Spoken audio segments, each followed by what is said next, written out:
All right.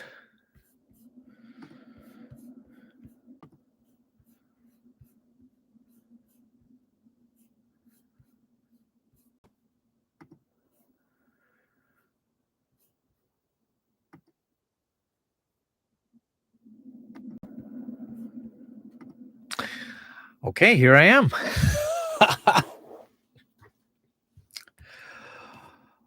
Oh, it's been a long time. It has been a long time. How am I looking? Am I sounding okay? Can you hear me? Can you see me? Shin, I was hoping you'd turn up. Sorry. No notice for anyone. Mark, welcome to my lair. Sorry, I didn't make any announcement at all. I was sitting there and I'm like, huh, not really very tired yet. I should test some games. And then I'm like, I always do it alone. It's kind of lonely. Why don't we just get some people in here? Sound and picture are good. Excellent. Wonderful. I'm not really expecting a lot of people to be here. I don't have a plan. The room is a mess. But you know what? If I try to overplan and I try to make it so that everything's perfect, I'm just never gonna stream again. I realize that. So if the mood takes me, I gotta uh, grab that mood. Oh well. Jason Armstrong, hello. It has been a while. I think the last time I streamed was 8 or 9 months ago by myself. I do podcast occasionally with Sean, but the last one of these was a long time ago. And before that, it was like a year and a half before that. So I thought I was going to do some of these over Christmas, but I was actually really, really busy over the Christmas break. You're right. You're absolutely right. The best ones are spontaneous. Testing games while telling us about my favorite PS1 games. I guess. How's winter in Kyushu? We had snow. We had snow. We had a white Christmas for the first time, maybe ever that I've been here. Like enough snow stuck on the ground that snowmen making was possible.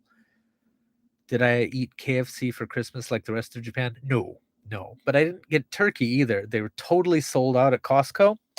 So I had like a pork shoulder roast. It's pretty good. Pretty good.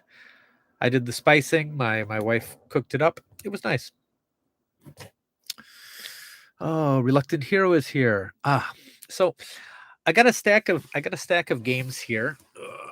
Just gonna turn around. I got those. It's just mostly PS1 games, some PS2. It's just the ones that I was gonna test tonight. They're games that I've picked up, some of them more than a year ago. Um, you know, and before I put anything on the site, I always give it a test.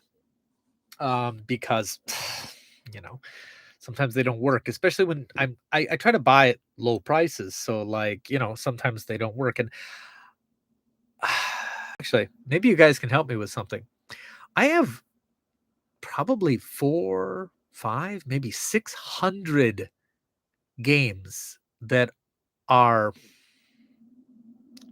either mostly working, totally working, or I mean, I've got discs that have like visible scratches. Like the games work, but like it makes me, it's unclear to me whether they would continue working throughout the whole game, or ones where the disc is perfect but the cover art is all sun faded, or something's cracked, or manuals are missing. But I've got so many games and I don't know what to do with them. I don't want to throw them away. But I don't feel right selling them for any price because I can't guarantee them. I'm just not exactly sure what to do. Like, I mean, I really don't want to throw them away because I feel like, but I'm running out of space to just store stuff. So I've got them in just these four or five giant cardboard boxes upstairs. Uh, I don't know. I'm thinking about it. But, I don't wanna I don't wanna sell people games, and giving them away is kind of impossible as well because shipping costs and things like that. No snow in Nagoya yet. Had to go to the mountains in Gifu Prefecture to see snow in the famous village called Shirakawa-go. Oh, yeah. Gifu's beautiful. Gifu's beautiful. I've only been there a couple times, but it's really nice. Also, is KFC better over there than it is here or about the same? It's worse. I mean, okay. I don't know if it's worse. It might be healthier, it might be better, but like it's not what they don't have mashed potatoes and they don't have the KFC gravy. And I consider those essential elements of a KFC dinner. And they really go with the original recipe chicken. They don't do the extra tasty crispy, which is fine. I like original recipe, but like when I was a kid, I loved the extra tasty crispy, and I bet my kids would like it too, but they don't have it here. Okay.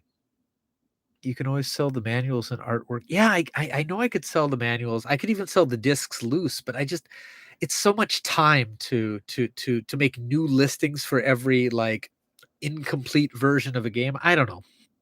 Still thinking about it.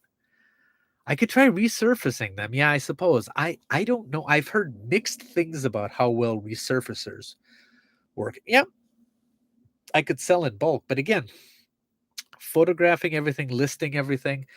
I don't know. Maybe a mystery junk bag or something like this box contains 10 random PlayStation games for $10 or something like that. But again, the shipping would be more than the games itself. So I don't know. I don't know. Box of mixed manuals. Ugh. Maybe. I don't know. I don't know. I mean, I'm sure someone wants that. I mean, but again, I would hate to just throw it away. I don't want to throw it away, but I can't it's just taking up so much space in my house. And like occasionally I'll get like a disc that's bad in a game, and then I've got a good disc upstairs with a bad manual, and I can mix and match and make a good game, but I can't just keep thousands of games for that. I don't know. Wallpaper a room. I like that. That's probably the best idea so far. Do, do, do.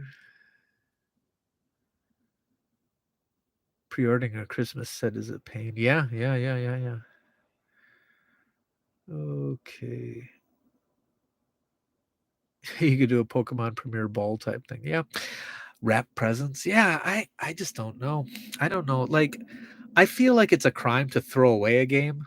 I do because especially if the game sort of, it works, it might just be a scratch. It might be and like a scratch on a CD is, I mean, of course, as a collector, you don't want scratches on CDs, but like light scratches, usually they'll read fine because CDs have built-in error correction. So as long as it's like a scratch going out and not like one that's going around the CD, they're actually fairly durable. But again, I know a lot of people are collectors, so I wanna I don't know. I don't know. Is wallpaper even made anymore? My this room is wallpapered. This room is wallpapered. KFC starts taking pre-orders in early November and they run out fast. Yeah. I don't KFC I mean, whatever. If Japanese people if that's the tradition that they believe Americans started and they would like to continue, all the more power to them. But like, I don't know.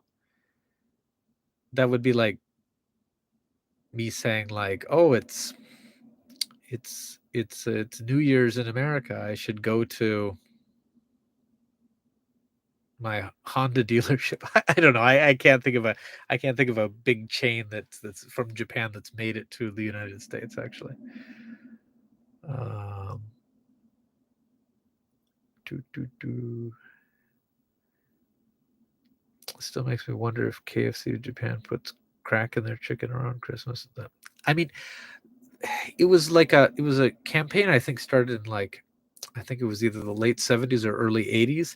KFC was showing like the traditional American Christmas with all these white people huddled around a big bucket of chicken. And it's like, this is, and I mean, I don't know if they said it explicitly, but they basically were saying, like, this is what Christmas is like in the West. And Japanese people were like, ooh, we want to be like the West for Christmas.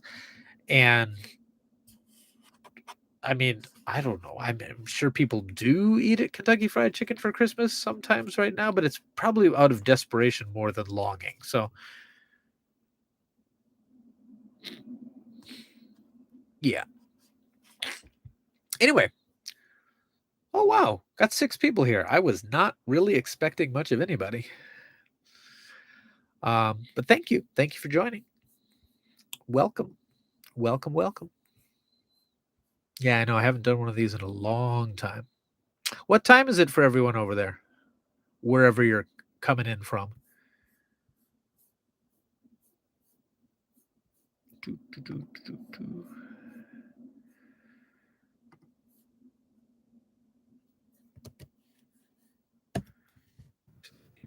Live.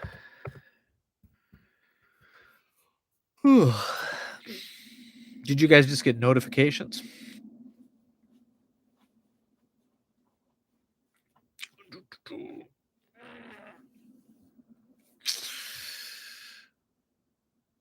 Lifting weights and watching Vink. Yeah, I can't think of a better combination out there. It's almost 7 a.m. Oh my goodness, that's early. 7:55 Central Time in Indiana. Welcome, welcome, welcome. You're Japan Central Time, so you're up late. Or let's see. If you had to choose a fast food chain for Christmas dinner, which one would you choose? I'd pick Cookout because their burgers actually taste real. I'm not familiar with the chain Cookout. Is that a local chain? Ah, Alexa's here. Hello. Oh, sorry. Yeah. Wow. 3:55 p.m. Oh, wow. We got a lot of different times going on. All right. Anyway, so got a stack of games. Just gonna pull games, and like this is just all part of my testing process. And I usually do this kind of like, yeah, just in this little cave alone or whatever. And but um, I do not know if this is going to be particularly interesting, but let's see where we go. Hey, Kevin, great name. All right. So first up, I'm going to do a couple simple series games, and this is the pinball. So love simple series because you sometimes find out you sometimes just absolutely surprised by finding that they're really fun. I miss like I'm not going to call them shovelware because I think a lot of them are better than shovelware, but we'll say single A games. Noah, welcome. So many people are here. I'm flabbergasted. That's a word I don't think I've used in years. Flabbergasted. Yep, not just any pinball, the pinball, definitive. And but anyway, a lot of these are like really good. Mark and I were talking earlier about a game that I was just totally writing off. It was called The Shooting, or whatever, and I figured it was just like a low budget first person shooter, but it actually turned out to be an on rails light gun game that was with like anime cutscenes, and I'm like, I think I wonder if it's not in this room right now. But anyway, ooh, Sarumaru's here. Everybody's freaking here. Ah, thank you. Thank you. Okay. Anyway, the pinball. That's what we're doing first. This is Simple Series Volume 11. Okay. First, give the disc a little check. A little minor discoloration. It's kind of sometimes they kind of gray a little bit around the edge, like from the pure black. Oh, hey, you want to see something cool? I didn't even know they made these. Did you know that there were 8mm PlayStation discs made? So here's a regular one. Here's an 8 millimeter.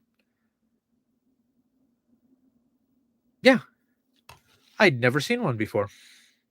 It's part of this demo disc I have, and it came with like a regular size CD and a small one. I'd never seen one of those. I've seen mini DVDs. I'd seen mini CDs. I'd even seen the small little laser discs. But yeah, it's adorable. It's adorable. I don't know why they didn't release more demos on them because they play fine on any PlayStation. That's super awesome. What are they used for? Well, this is a demo. This is a part of like I think this is like place. This is like a game magazine like on PlayStation. Like a lot of different consoles had these type of things. Saturn had the Saturn Flash series. Let me see if I have one. Yeah, like Saturn had the Saturn Flash series, and Dreamcast had. Oh, can I get one of those easy? Nope, they're out of reach. So out of reach, out of mind. But like a lot of them had, and PC Engine had the Hyper catalog and also the Ultra Box series. Yeah, it's just stuff like that. How much data does it hold? Ah, let's see. Because I know they made them for regular CDs as well, and like I think a regular CD that has it holds like 21 minutes or something like that, something around there. So I'm guessing it's probably like a fourth of the fourth of the data of a regular CD. I don't know. Yeah, but no, they could have put them in like little cases. Ah, it would have been so cool. I don't. Yeah, they should have put all the Pocket Station games on those little things. Then because Pocket Station, Pocket CD. I don't know. It would have been neat. It would have been neat. These type of CDs for audio. Here, here's a TRF single. Great song, Easy Do Dance, Easy Do Dance, Easy Do Dance. I'd play it for you, but I don't want to get a copyright strike. But anyway, they would do singles like this. So here's the little CD, and these were really common in the 90s in Japan, super common. But again, I'd never seen one for a PlayStation disc before. It was so there's that again. Look at that, super cool, super cool. You like Easy Do Dance? Here, let me let you in on how I'm teasing. Like my wife remembered this song from when she was younger, but I don't think she was ever a huge fan of it. But I've been picking up as many copies of it as I can. I think I got 4 right here. And I've been hiding them around the house. I don't know why. It's because the CD is really cheap. You can pick it up for $1. And I've got like, oh my goodness. I've got like 12 copies. She's found like 6 of them so far, and there's still a bunch of other ones that are hidden around. I don't know if it's funny. It's funny for me. I think at this point she's she's starting to get a little annoyed, but she's she's like, "How many of these did you buy?" And I'm like, I didn't I don't know what you're talking about. I didn't buy these. Yeah. Oh, you like these glasses? Thank you. Thank you. I've got them in red as well. Um oh yeah. Yeah. But yeah, the missed opportunity with the little CDs. I you know, when I early on in the DVD thing, they like my DVD of the anime movie Metropolis, it came with the DVD of the movie and it had a mini DVD with the special features, which kind of a waste of, he could have just made a dual layer DVD, but I thought it was cool. I thought it was cool. And they did things like that in the early days and then they just kind of stopped. Maybe because of slot loading players and things like that, they didn't want to have too many different size formats, but for the PlayStation, they could have definitely done that. Yep, yep, yep, yep, yep. Oh yeah, everybody, not during my stream, but later, go for TRF and look for Easy Do Dance. The video is amazing. It's just a bunch of people dancing on the beach promoting sunscreen. You see, the Sea Breeze sunscreen was like the sponsor of the song, so it features heavily. it's it's a great song too. It's is it a great song? Is it a great song? It's it's 90s great. It's like mid 90s great. So yeah, I love weird disc formats. Here, look at this. This is a trailer. This is just a trailer for Akira. This is a laser disc. This is a tiny size laser disc. I know it looks big. If you don't know what a real, maybe I should compare it to a regular laser disc. Hold on. Okay, here's Toy Story. Okay, regular laser disc. Itty bitty Akira laser disc. Again, not so small, but comparatively small. All right. And you see, what you do is you would buy this Akira laser disc, and of course, and the laser disc was only 2,000 yen, which seems like a lot. It's $20, but like back then that wasn't so much. A full laser disc movie might cost you 6 to 8 thousand. But anyway, what you would do is you would buy this trailer on Laserdisc for 2,000 yen, which is too much to pay for a trailer, definitely, because it's 6 minutes long, according to. This is incomplete because, of course, it's long expired. But what would be is inside this packet would be a ticket to see the movie Akira. So you would buy this and it would be your movie ticket and also a trailer to like whet your appetite until the movie came out. Super cool idea. Super cool idea. And I keep it because it's a neat collectible, but like another idea that I just think is super cool that just never came to be. Yup, yup, yup, yup, yup. Yeah, TRF are still around. That's right. I can hear my voice. Look down, just wait, hold the mic. Yeah. Easy to dance, easy to dance. Woo! Yeah. It's great, great, great. Anyway, I think I might be getting off the track of the Simple Series pinball a little bit. And if these tirades bother you, it's gonna get worse. I'm sorry. It's gonna get worse before it gets better. Bleh. I follow TRF on Insta. I follow Hitomi on Instagram, and she does live streams occasionally. All right. Yeah, Easy Do Dance has been covered by all kinds of artists, and they did an Easy Do Dance like fitness DVD set too, where it was like TRF music, and it was like called Easy Do Fitness or like Easy Do Workout or something like that, something crazy. Ugh.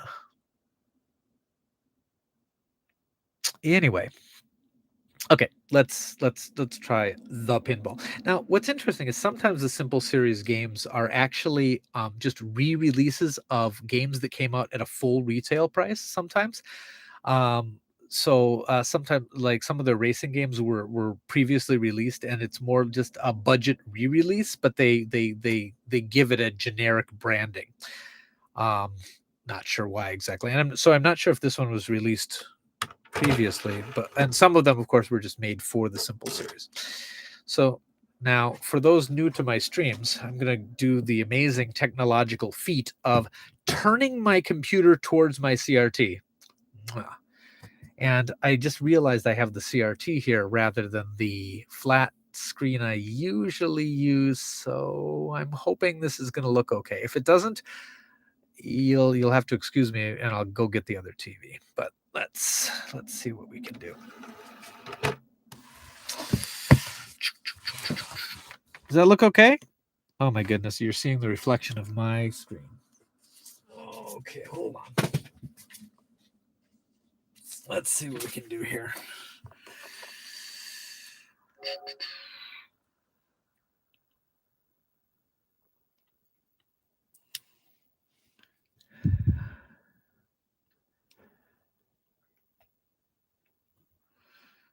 Of course, I got to play with a CRT.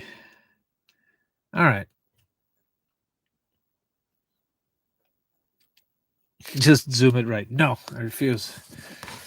I'm getting too much glare from my screen. I'm going to turn down the... There we go. That helps a little bit. Okay.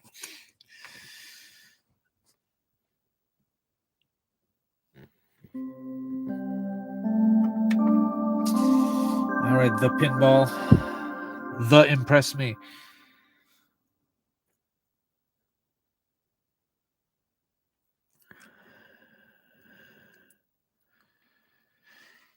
Okay, yeah, I don't have any space on my controller card. Okay.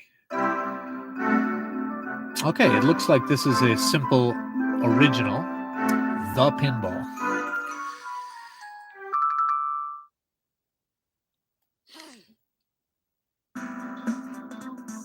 Thanks, Reluctant Hero. This CRT has a built-in VHS player. Okay. All right. Yasashi. Futsu.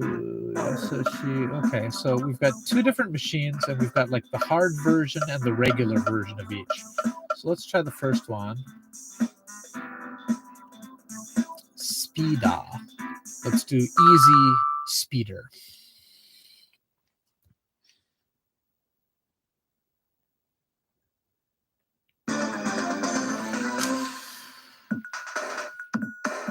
All right. Looking sexy. Okay. Resolution's nice. Very smooth. Good frame rate. It's explaining the multi-ball stuff to me. Okay. Don't necessarily like that it stops the action to put up pop-ups, but I think maybe it's only the first. Maybe because it's one of the easy mode. I don't know. It looks nice. There's no scrolling, so it just stays on one screen. It seems to be using the high-res mode. Music is... Oh, it's cheap. All right. I think the pinball machine just enjoyed itself a little bit too much.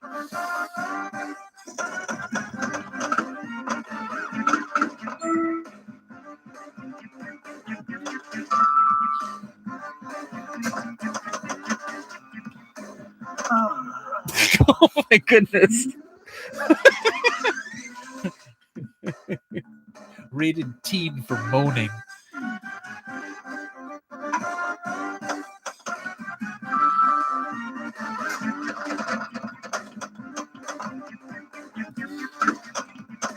Is it supposed to be... Is she the one with the kind of low-voiced moan? Is that what it's supposed to be? It makes me want to lose, though. That's the excuse I'm going to use when I naturally lose.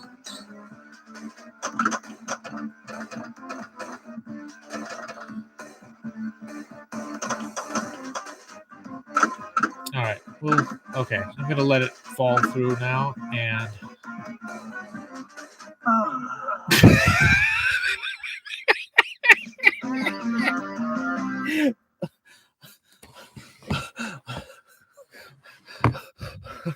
No.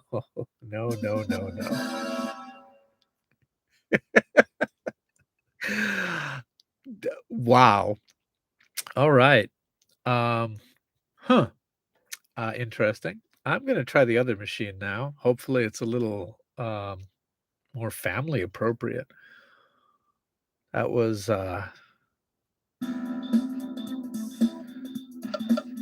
okay.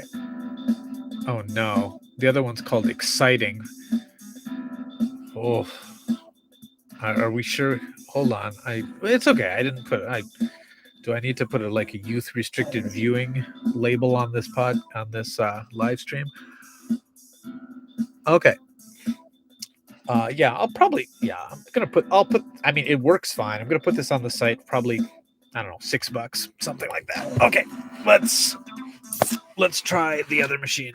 Oh. This is This is peak simple series. Like, you think it's going to be a normal game, and they put something. Oh, okay. Oh, I hope that guy moans this time. All right. He'll be like, "Ugh. I like war. Guns. Oh, what's he gonna say?" It's the same.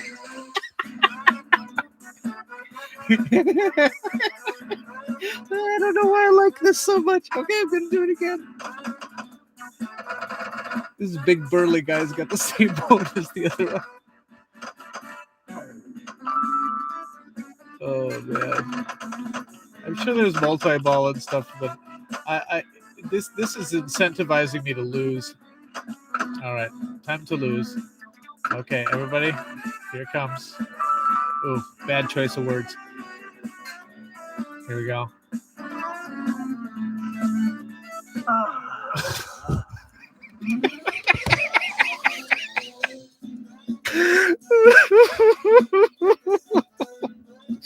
All right, that's enough of the pinball. Oh man. Oh, I love it. I love it. I love it.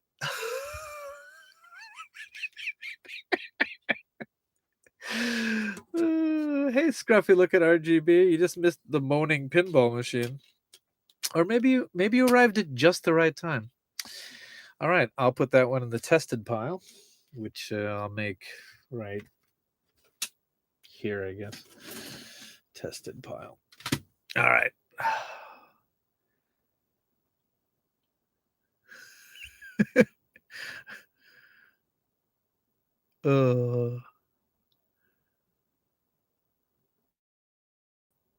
Are people bidding on this game right now?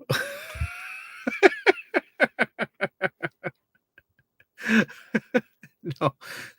No, man, don't.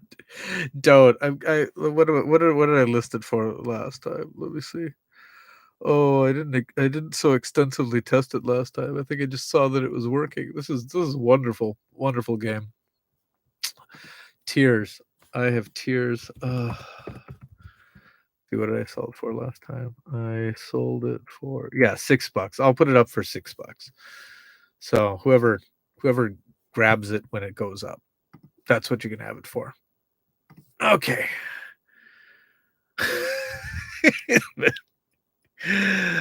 Oh man. Well, time to move on. But in the words of the pinball, ugh. Do I have any more simple series games? Oh, I want to play more simple series. Oh, okay, hold on. All right. Okay. The Card. And yeah. Let's I'm guessing it's just a simple gambling game, but you know what? That was supposed to be a simple pinball game. So let's see what happens here. Oh man. I'm so happy. I'm so happy today. Thank you. Thank you everyone for showing up today. Sorry. I don't know. I don't know. I just have a stack of possibly working games, but let's have fun with it. Oh. Rock Solid. Rock Solid is here. All right. So this is like a lot of simple series games, especially the early ones. It's not on a DVD. It's just on a regular, CD, which is fine. You don't need a ton of stuff. Now this game is looking. Oh, okay. Oh, looks pretty simple on the front, right? Pretty straightforward. Look at these dealers we're dealing with here. Look at that. It's all the ladies. Are there any men here? There are no men here. All right. Let's see what we get here. Vink After Hours. Yeah. I love the simple series games. I just love them. I just love them.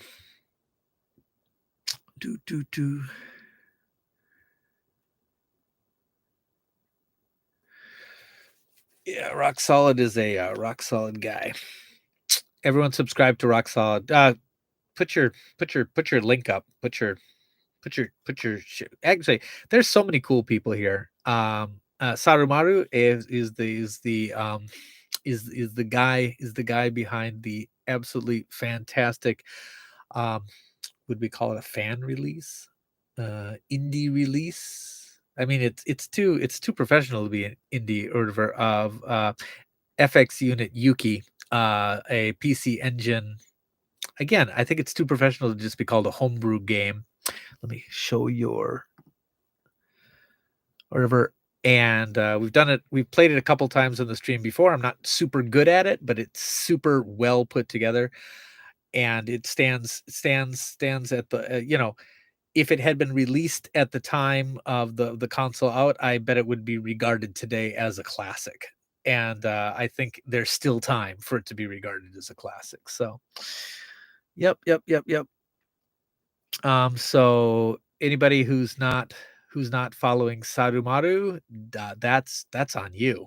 That's on you because you're missing out on some good stuff. You're missing out on some good stuff. Great streams there too. Great streams. All right. Yep. And yep, Rock Solid's always got rock solid content as well. And if anybody else and I mean, a lot of you guys are on Twitter too, so follow each other because you're who I follow. So okay. Anyway, yeah, Scruffy RGB. Yeah. Um grab hop on his content as well. And again, anybody feel free to post your spammy links here, and it's going to tell me like, do you want this link to go out? And I'm going to click show. So just go for it. Oh yeah, there's a Mega Drive version of FX Unit Yuki now too. Oh, I still need to get the Dreamcast one. I supported the Kickstarter a long time ago, and I got the PC Engine one, but I would like the other versions as well. Check the old manual here. Pretty bare bones. All right, tells you how to play the various card games. Some pictures of the dealers there.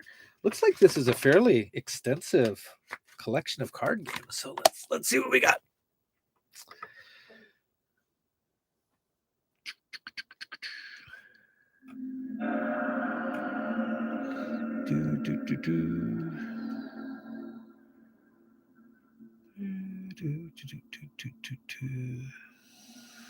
I gotta play every game in easy mode, Scruffy.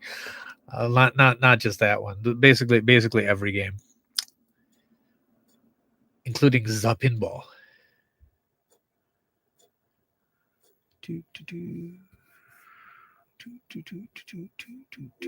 Okay. Oh, sorry. Maybe you want to see the game too, I suppose. All right. This is for those who are following at home. This is Simple 2000 series, Volume 6, The Card.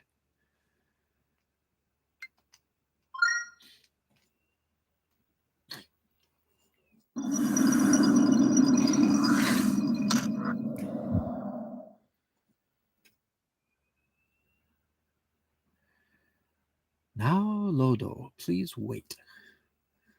All right. Jazzy, very jazzy. 2003. So this is one of the early ones, yeah. All right. I mean, we could just chill here for a bit. We could just,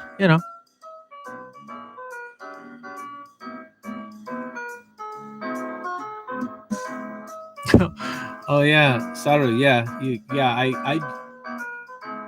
I was supporting Saru's Kickstarter, or whatever, and he bought something from a store that I used to sell from, and I'm like, I know that name, and I I don't know, reached out while I was making a sale and was like, I can't wait for your game or whatever, and yeah, it was just kind of weird. All right, let's do this. What are we gonna play? Hope there's pinball. Versus mode. Free card. Let's see. Save. Let's just try the main mode. Ooh, look at all these games we got. Speed. Let's see. What do I want to play? Does it go? Is there more? Okay. Let's just do some blackjack. Let's do some blackjack first. Okay. Ooh. Now, this is important when you're playing a card game. You need to know the bust, weight, and hip measurements of your dealer, just like Vegas. She's from America. Yeah. Okay. And now this is important too, because like if you're reading cards and you want to have good things, it's very important to know that she's B blood type, because that's going to help you in the game, I think. All right. Let's see. Is that my only choice? Oh, okay. Oh, is there only one dealer per? Hold on. Oh, maybe I have to unlock the other dealers. Okay, hold on. So, okay, we're going to go with Sarah. And, okay? No. Okay, fine. Let's play. Oh, she speaks of... her English is not so great for an American.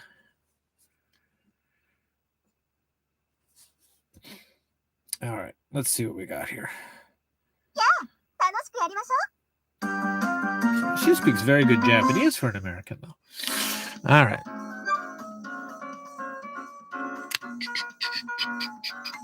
How much should I bet? I will bet 1,000. All right. Do I hit? Do I stay? Which button does what? Let's see. Oh, okay, there we go. Surrender. Yes. I'm going to hit. Ooh. All right. Standing now.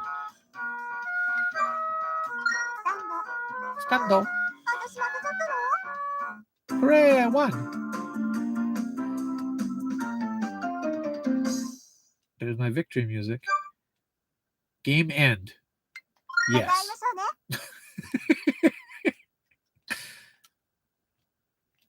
All right. Saved. Do I unlock anything? Do I unlock a new dealer? That's what I'm going for here. Show me the ladies. I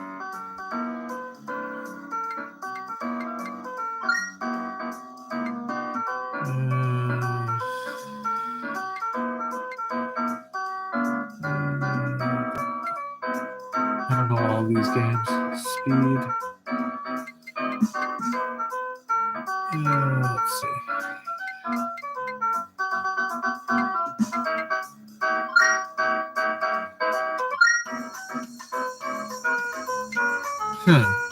How do I get the other dealers? Okay, let's play. This is going to trouble me. But no, there's nothing wrong with this game.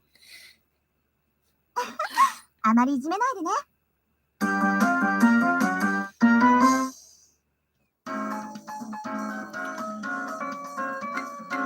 バンター。 Ooh, what is? いい気分。ラッキー。 Wow, she's making noises like a pinball machine. I lost. Wait, was I playing?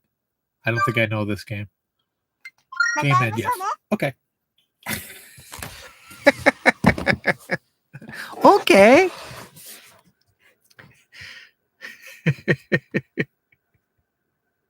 Well, I mean, there's lots of dealers. Like you can see in the back, all these dealers. I'm sure there's ways to unlock the other ones. So, yep. Oh, lots of things were posted. Hold on. Okay. You were telling that story. Oh, awesome. Thank you. Thank you very much for mentioning my site. Sarumaru. That's awesome. Bought Sailor Moon for you. Ah, yeah. Back when I could sell it for pretty cheap, but like it's really gone up in price.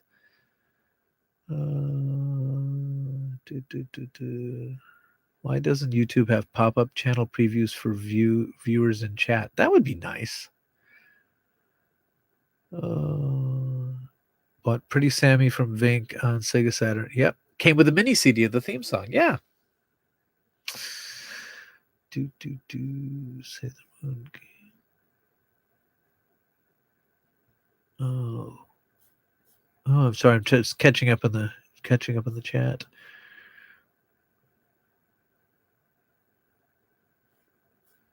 I'm assuming those are. Oh yeah, those are ditzy hot girl noises, definitely. Anyway, so yeah, I'll put that game up. It works fine.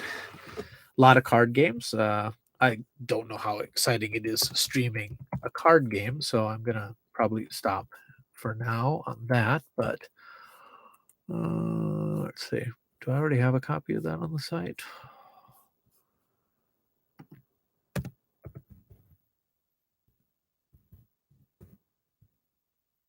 No, but probably sell that for I don't know $5-6, something like that.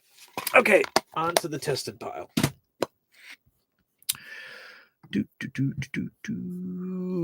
Any more simple games? I feel like I have one or two more.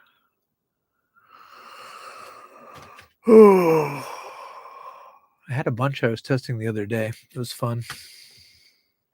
Oh, what do I have here?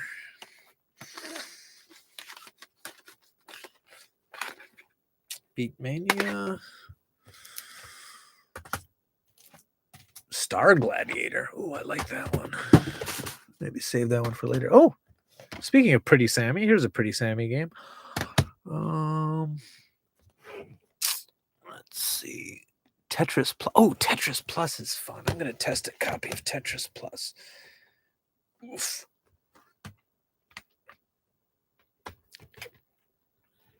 You guys ever try this one? Tetris Plus is a Tetris game that was licensed to Jalico. Rest in peace. But super fun, really light, really colorful. I think it's better than a lot of the other Tetris games that were coming out at the time. They've got a version on Saturn. There's PlayStation, Game Boy, and they're all fun. They're all super fun and super cute. Yeah, I'm gonna put it in.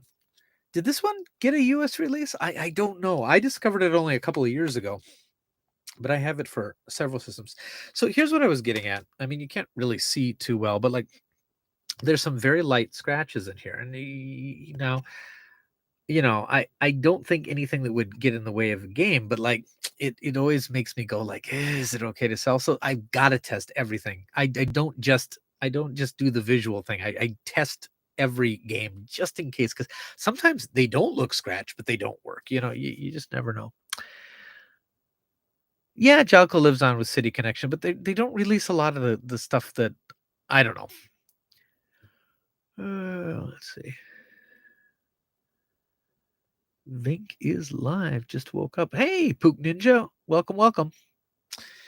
Now, Poop Ninja is someone who I really love when he makes an order, because I think every order you've made so far, you have done an unboxing video of. And I love it. I love it. I love it when people order things and do an unboxing video, because I think it's like I know it's a store, but like it feels to me almost like giving a Christmas present and watching the person open it and be like, woo, because I get a huge kick out of that. All right. Tetris Plus did get a US release on Saturn as well? Really? Gosh, how did I miss that one? Maybe it was one of the rare ones. It sounded like I said Poop Ninja. No, that would be very different. That would be very different. And you'd think not as stealthy as you'd want, because a Poop Ninja, you'd smell them coming.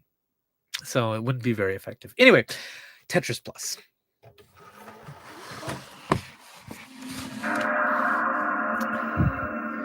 So if it is on US Saturn, I'm sure it's a lot of money on US Saturn. Oh.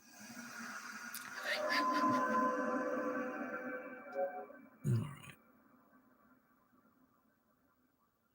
Reading disk. So we just make sure the disk is working. Make sure there's no skips in the sound or anything like that. There we go.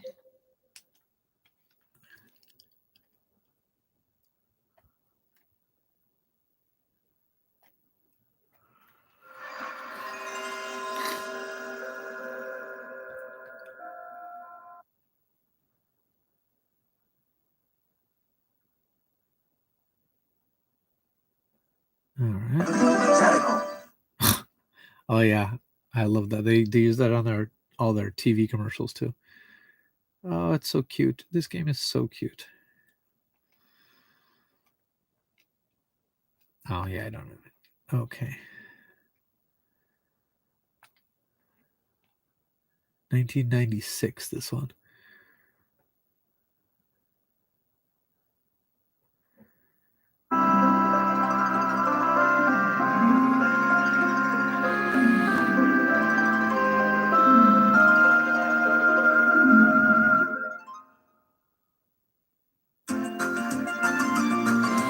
Oh, it's adorable.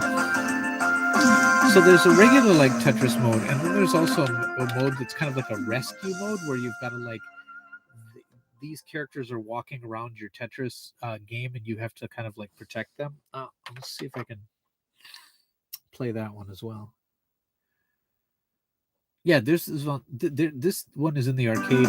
Yeah, so here's normal mode. It's just Tetris. Puzzle mode is the one where they've got those two characters walking around. Versus mode.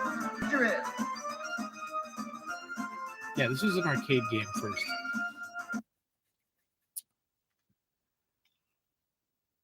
Sorry, I probably didn't need to show you the attract mode. I think everybody knows normal, so let's try the puzzle mode.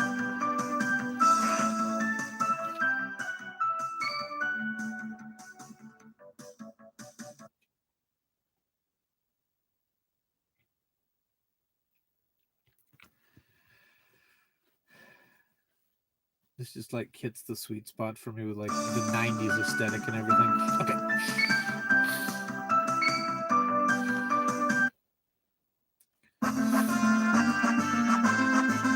Sensei!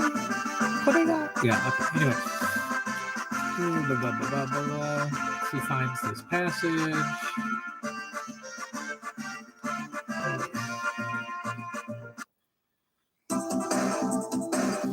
Okay, so you gotta get to the goal. And you gotta make sure the spikes don't crush the dude.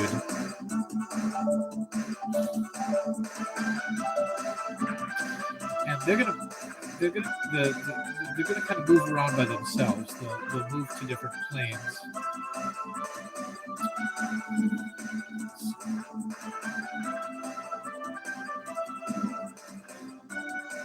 Oh, I love the music.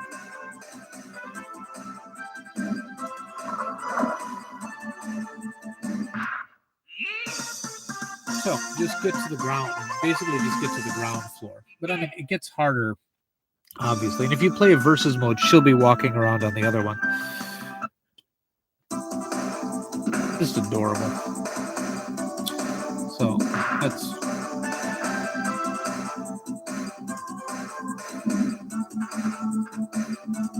Oh, get out of my way. Boom.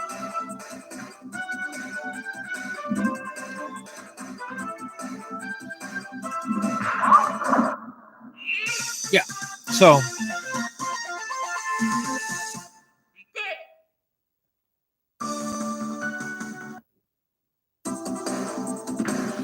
Yep. Maybe just do this level, but.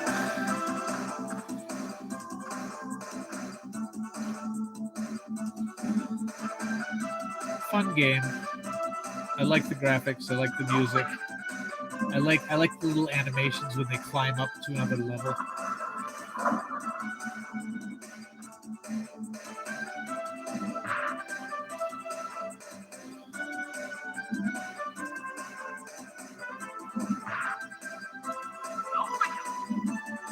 Oh, don't go up there, dude.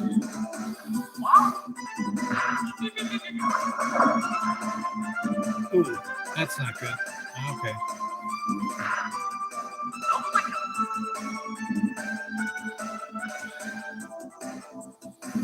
Uh-oh. Yoisho.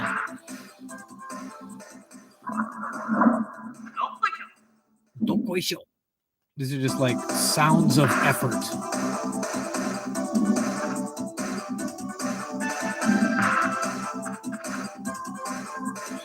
There we go. That should do it. Yep.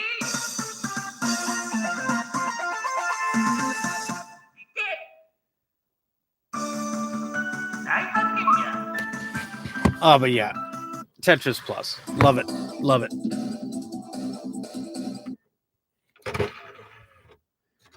Just a fun little game, and the CD sound works fine. Yeah, I'll consider that tested and working. That one's got a spine card in it, so probably go for $10.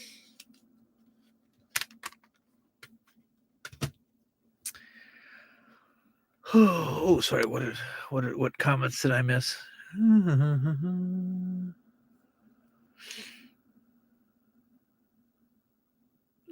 Okay. Oh, you guys are still talking about poop. That's important.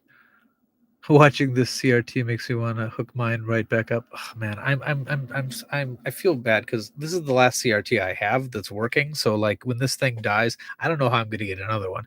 It makes me want to collect a few now, but I have no space for that. Okay.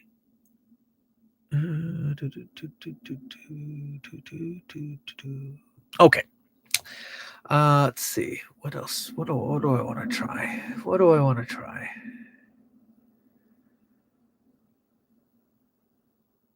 Let's try Chorokyu penny racers. Just a minute. Okay. Okay, spine card on that one. You guys familiar with this series? It's been on like a lot of different systems. A lot of different systems. There was an N64 one. I think there's one on Saturn. It's been a lot.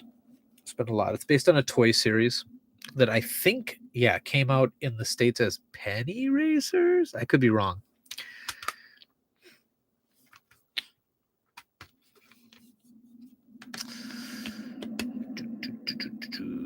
Okay, do a quick check. Disc looks flawless, but again, you can never tell until you try it, you know.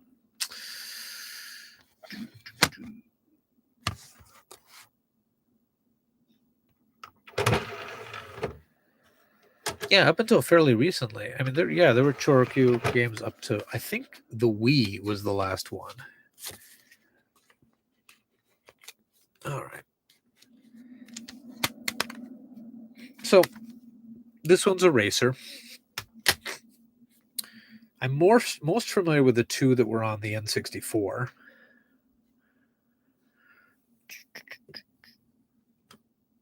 Really? Some Generation 1 Transformers were based off Chorokyu. That's cool. I'm not saying Panty Racer. I'm not saying Poop Ninja. I really need to enunciate more. Although I would totally play a game called Panty Racer. Wasn't there a game called Panty Party that was like a shooter where you play underpants? I think so. I feel like that was a thing. Okay, anyway, let's look at the game. Takara. Ooh, Tomasoft. That is the makers of the classic One Chambara series and Battle Arena Shinden. All right. Okay, let's do Grand Prix mode. Oops. Okay, all right. All right. I'll be the yellow car.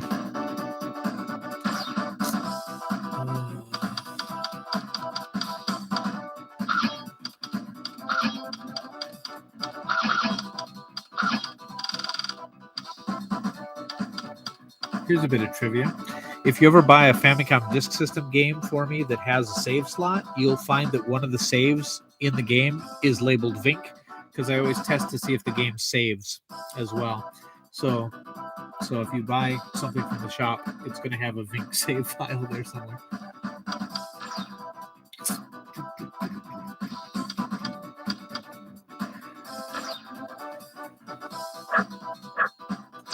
easy one.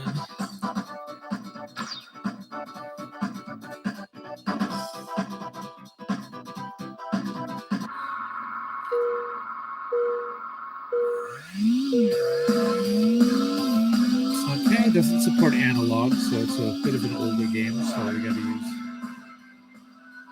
Looks nice. Doesn't look bad.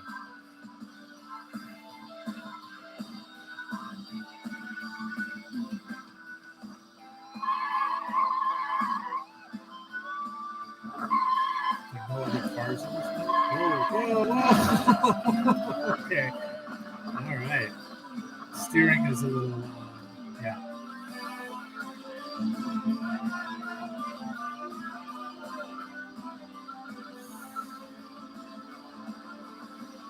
Okay, it seems to be multiple paths I can take. The path I'm choosing is into the. Okay, that's the pit. Okay.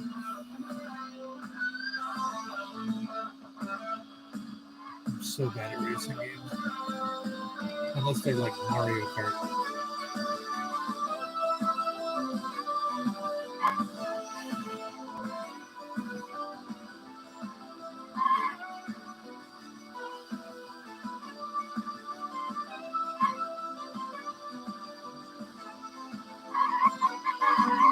Okay, if you turn too much, you really spin out. Okay. Final lap.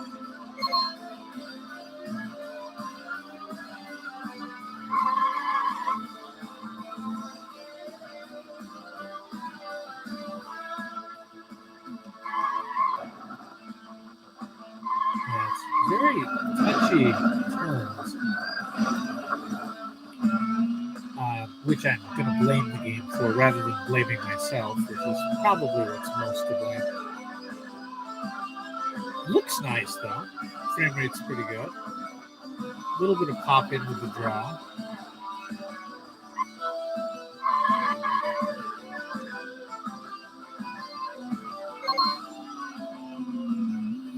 Man.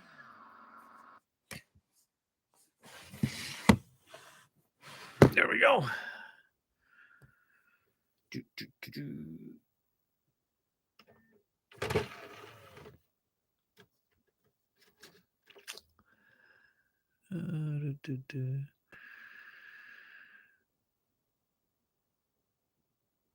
One time I drove past a store called Excitement. When I saw the sign, I thought it said excrement. I would like to know what kind of shop Excitement was in the first place.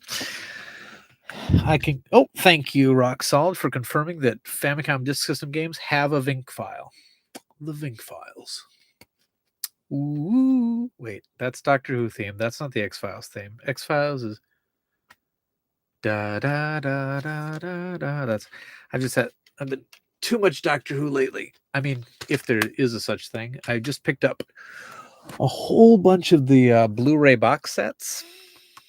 Picked up 11 box sets. Like this one is the season Tom Baker's season 1, so that'd be like season 11 of the classic Who series, and this is a 6-disc set, and I picked up a bunch of them. Oh my goodness.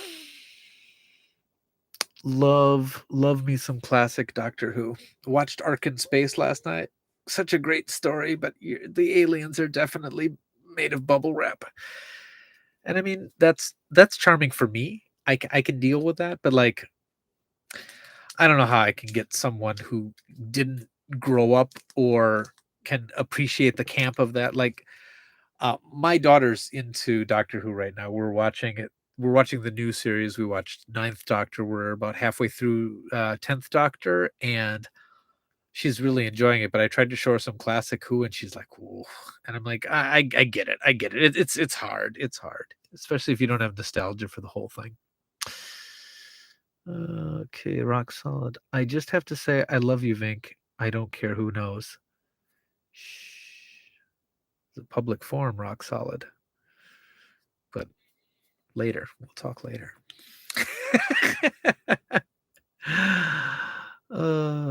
Interesting depictions of Lamborghini Diablo. Yeah, I would say so. But that's the whole thing with penny racers. It's like super deformed cars. But they're fun. The games are fun. And this one looks like it has a lot of different tracks and stuff. I chose the most boring track, but it says that there's, let's see, it says that there's 30 cars in this, and is it 50 tracks? Wow. Or maybe 50 variations of tracks. I'm not sure. But yeah, the games are usually pretty loaded. Okay, what do we play next? What are we going to play next? Have you ever played the Simple Series snowboarding game? It doesn't sound like it would be fun, but it is. Hold on. Do I have a copy here? I think I just listed one recently.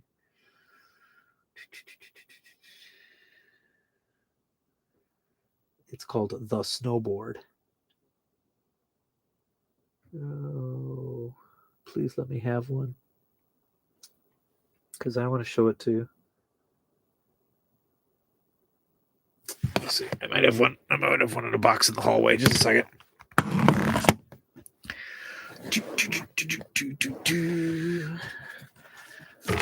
Ouch.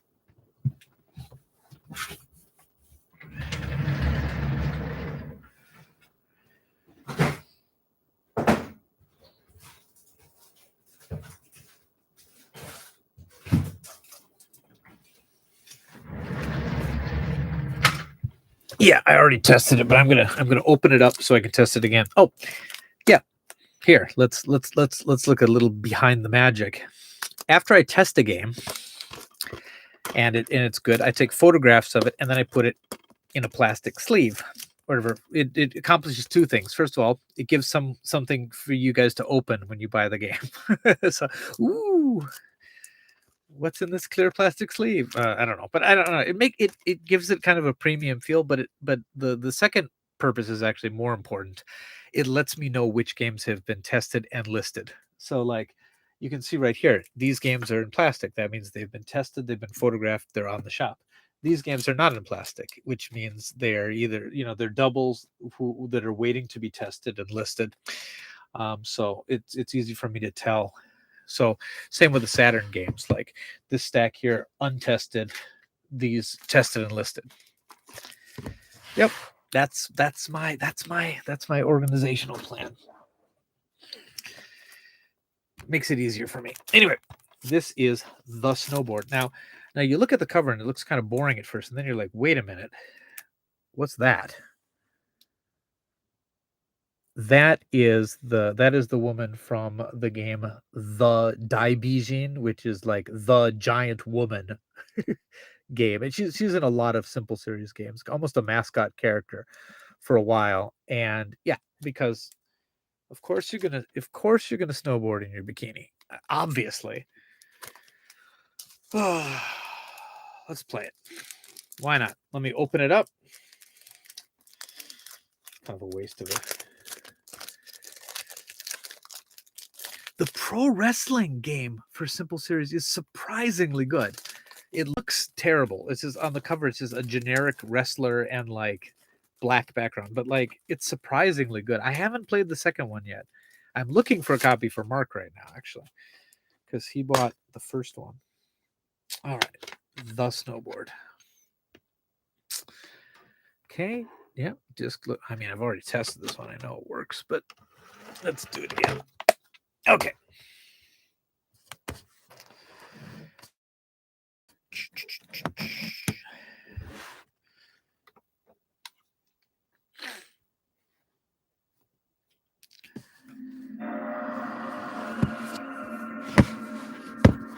All right. Let's see if The Snowboard is the awesome game, or if The Snowboard is the crap.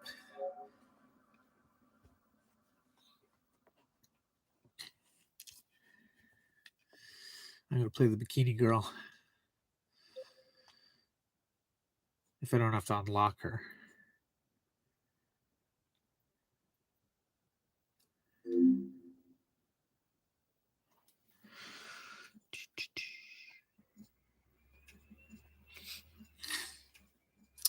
All right. Unfortunately, I lost the remote control to the CRT, so I can't take the words game off the screen because none of the hand controls allow that. Okay.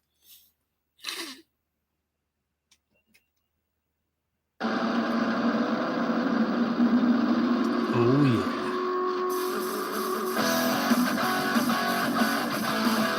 Listen to that amazing rock music. All right, let's do this.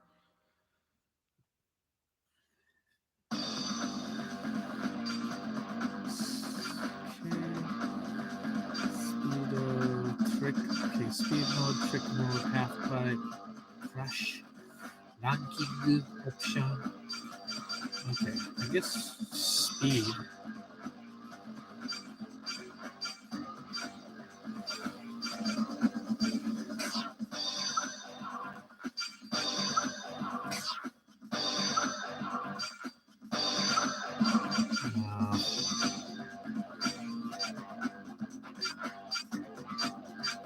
Of course I have to unlock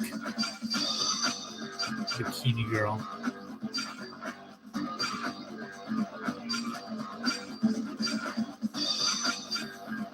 I had this game years ago.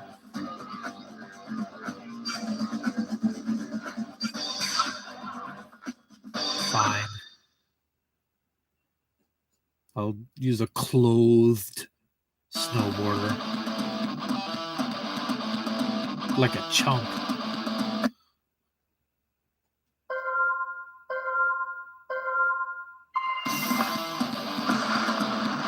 But yeah, it's not bad. It's the frame rate's good. The graphics are not bad.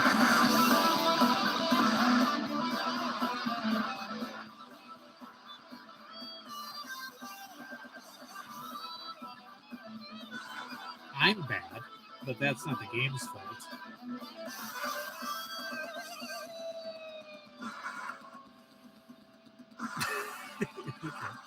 Some of these animations, but like a lot of these animations don't look right if you're not wearing a character wearing a bikini, because they seem to be made in such a way that would be accentuating those attributes.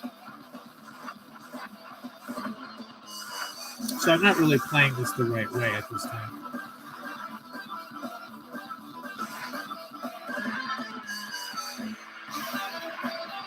But yeah, it's actually, it's a solid game.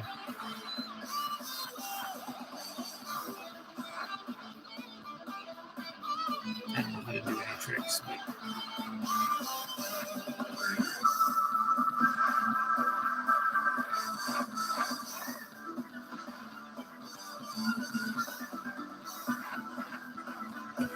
But yeah, there's the snowboard. Yeah, a lot of butt rock. Ukes made Evil Zone? I didn't know that.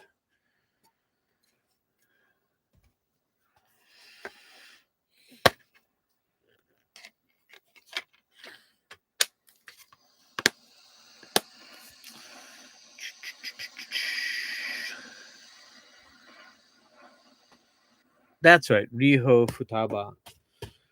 Yeah, she's in a lot of the Simple Series games. Okay, Ukes made Evil Zone. All right. All right, let's try something else. What do we want to do? Bust a move. I'm not good at. Groove Adventure Rave. Some Gundam stuff. Pretty Sammy.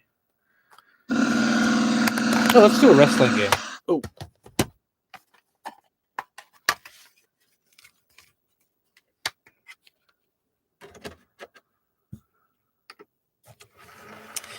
Okay, let's do one of the human wrestling games.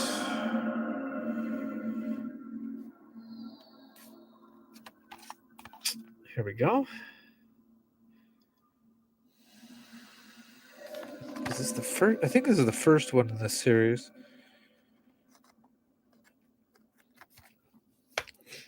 I think it's like Tokon.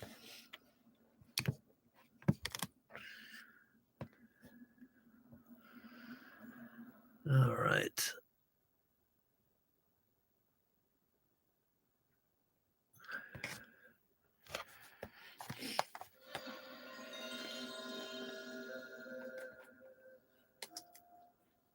You bought a copy for me. Do you like it? The signature wrestler who was kind of the mascot for this series. This guy, he passed away this year, but he was very, very famous. Okay. So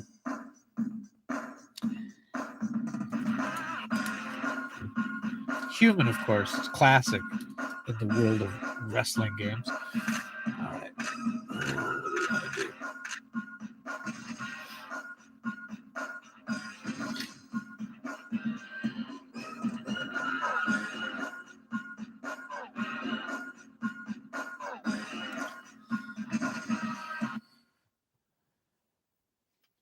There's lots of ways to play import PlayStation games. You can do the disc swap method. Oh. Oh.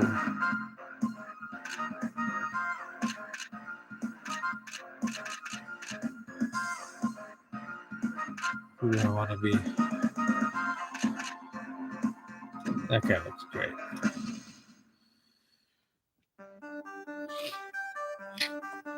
Oh, I like the music.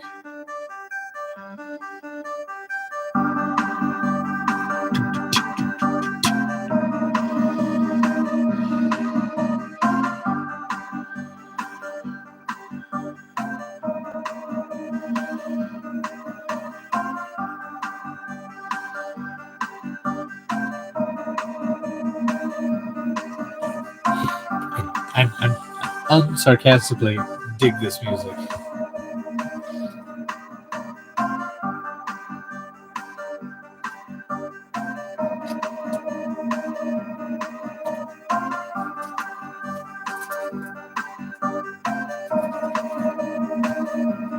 So, like humans, the Human software company, their 2D series is of course the Fire Pro Wrestling series, and this was their 3D series that they put out around the same time.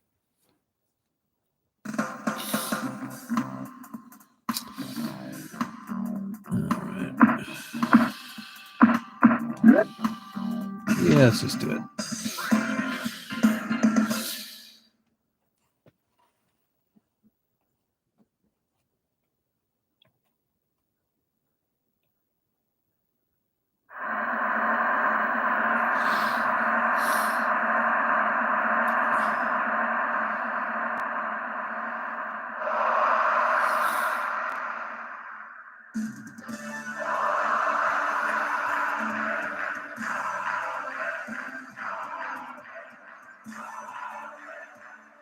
Probably not too bad for an early PlayStation game.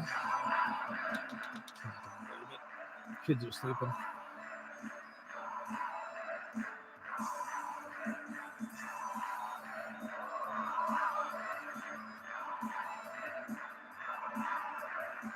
Ooh, upskirt.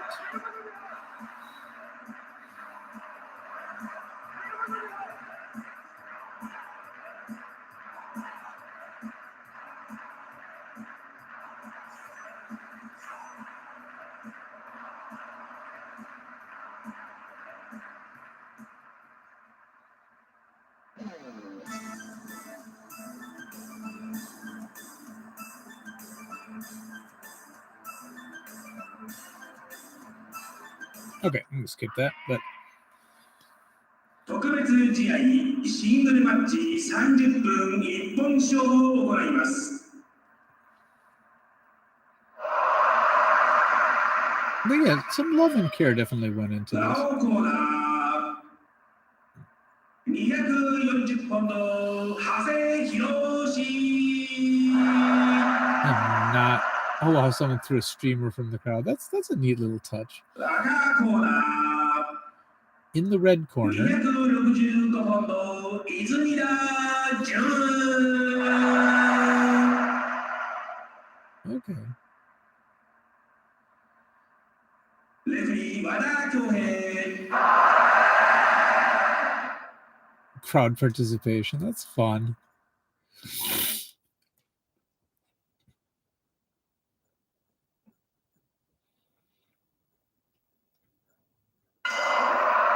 今木槌がゴングの眠りを覚ましました。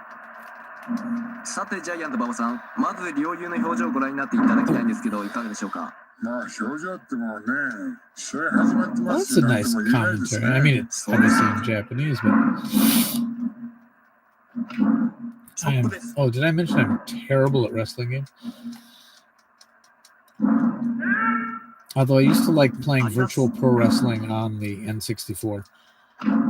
打ち込みま That's not it. Oh my goodness. Oh, I'm チョ embarrassed ップを打 now. っていきま Oh, す。 I'm just gonna do kick in the 蹴ってい nuts. きます。 Kick in the nuts. ド Oh, ロッ okay. プキックです。 All right.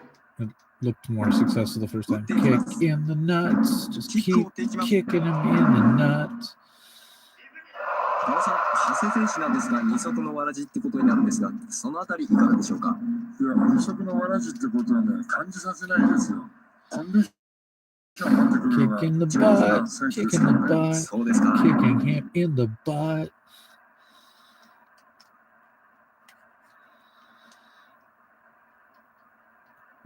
Oh, 動きを止めにかかります。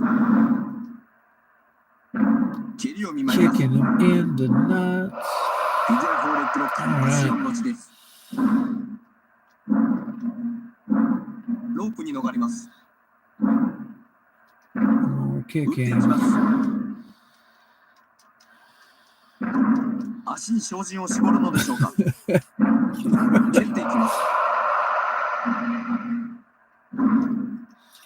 Only know 2 moves, but gonna keep using them. キックを打っていきます。 Kicking him in the butt. All right, how do I 足を pin? 狙っていきます。 Am I tired? I'm all tired.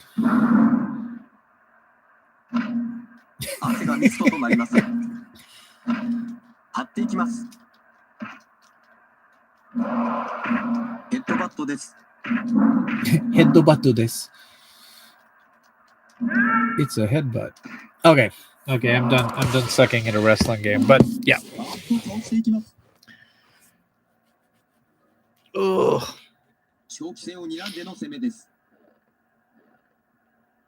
Yep. Yeah, I was thinking of Inoki.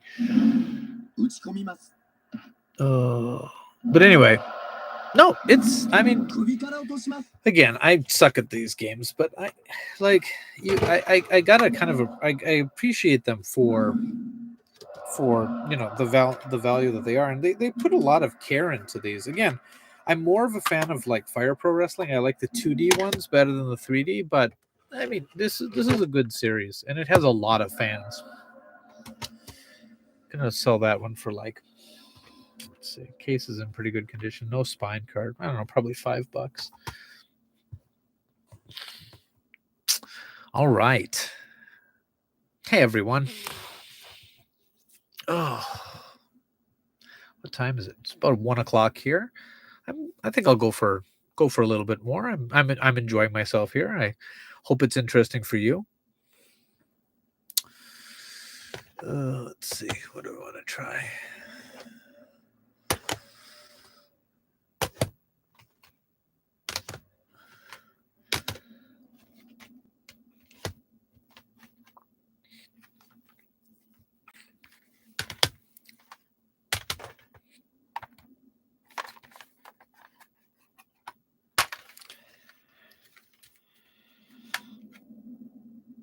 It won't be new for anybody, but how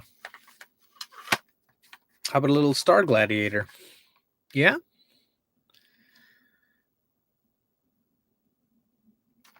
The Japanese version is a little different. It's, I guess you could say, uncensored compared. They changed some of the costumes around and stuff for the US version just to make it a little more family friendly. I don't know. I've always liked this game. Never played the Dreamcast one very much. I owned it, but but when this one came out, I played a heck of a lot of this. Let's put it in.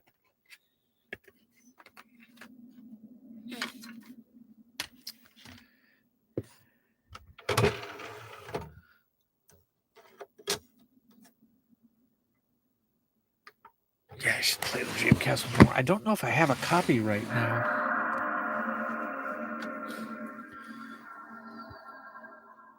My collection is very fluid.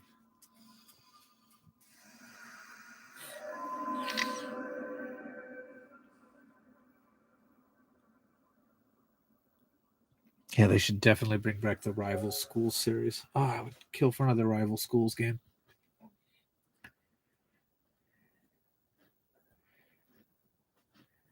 But I can see why they don't. The idea of like, with all the violence going on in schools, the idea of like a fighting series set in a high school, I get it. I get why they stopped, but they could rebrand it as something else. Rival universities. I don't know.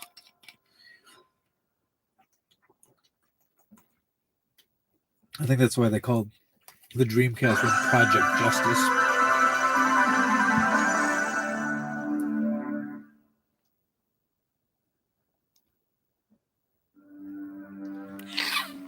All right.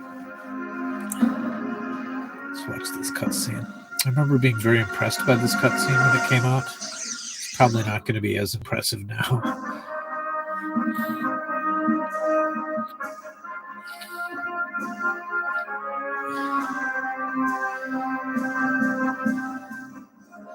Mid-90s. Ooh, hello. Mid-90s CG. Mid-90s CG.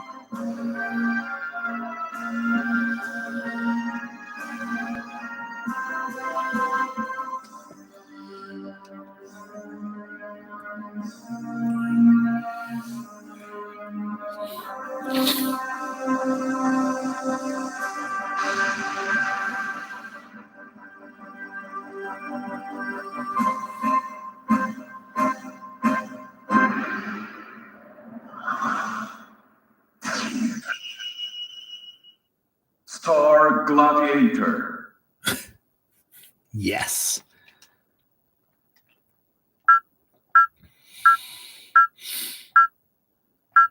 Let's make it easy. Boop, boop, boop. Yeah.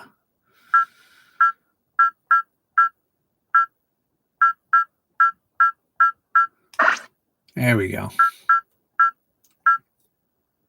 Just pretend you guys didn't see that and just think that I have amazing skill. Oh,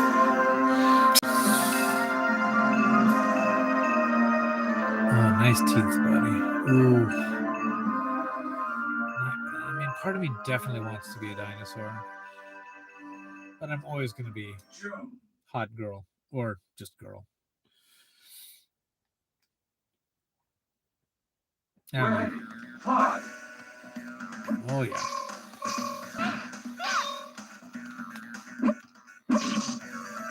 All right. Yeah, I feel like it's the US version gave her leggings or something like that, or pants. Because here she's basically just wearing a thong. ちょっとやりすぎてました。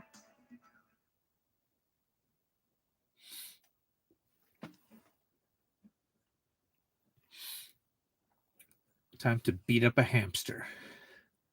Ready, fight.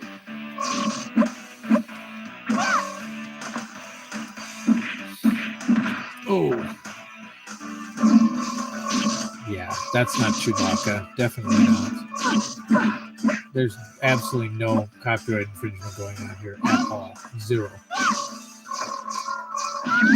Chewbacca! What a Wookiee! KO.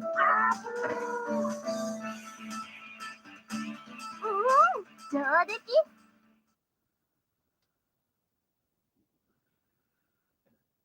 Still a great game. Hayato. Ready, fight.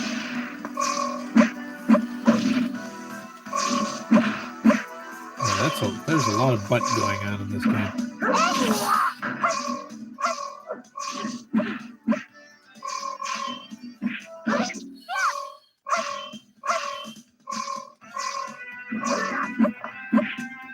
Bring back. 上出来 Yeah.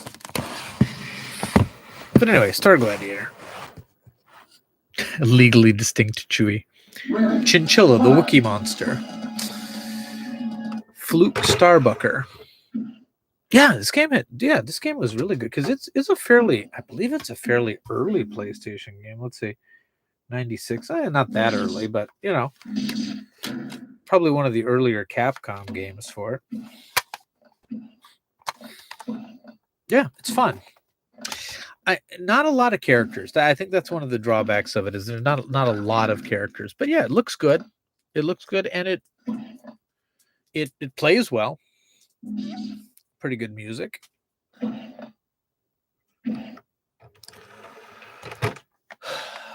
I have a copy already listed? I'm making two piles. I'm making a pile for the games that are doubles that I'm just testing right now. Nope, there's no copy on the site right now, so I'll put that one up later today. Okay.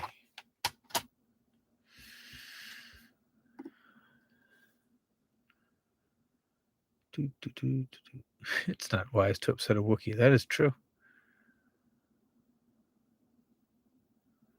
A British dude called Top Hat Gaming recently released a video on why we need rival schools back.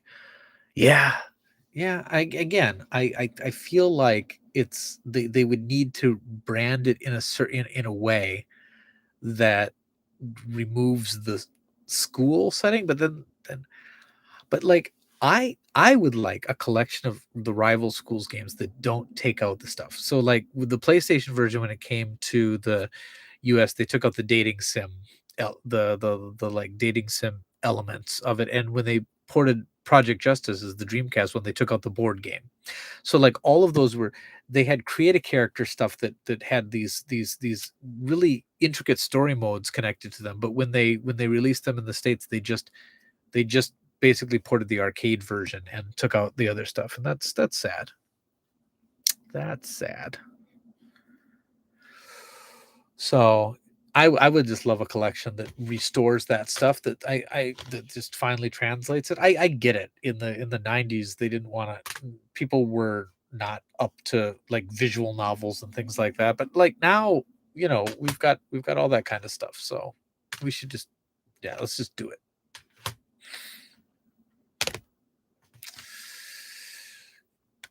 Genki series. What is this? Shutoku Battle. Fun series. My favorite one of that series is the spin-off one that's I guess it's not a spin-off, but Wangan Dead Heat. Or sorry, Wangan Dead Heat plus Arrange, which is like an 18 plus rated racer.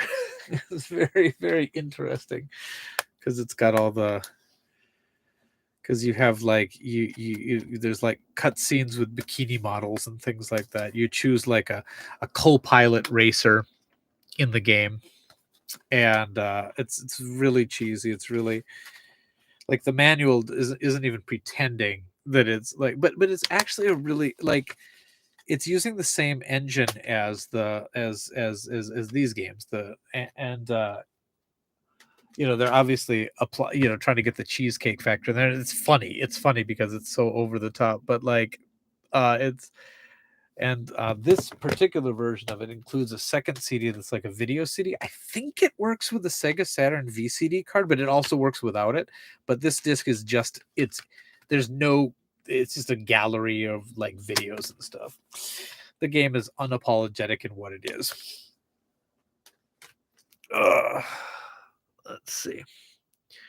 You could call it Persona schools. Oh, Persona. Do we maybe want to play Persona today? Let's see. I got Persona. The thing is, RPGs are just not a fun one to show on a stream in another language. I think so. Let's see. What do we want to do? Various Gundam games. I found another simple game. The Bowling. The bowling. Okay. Let's see. Okay.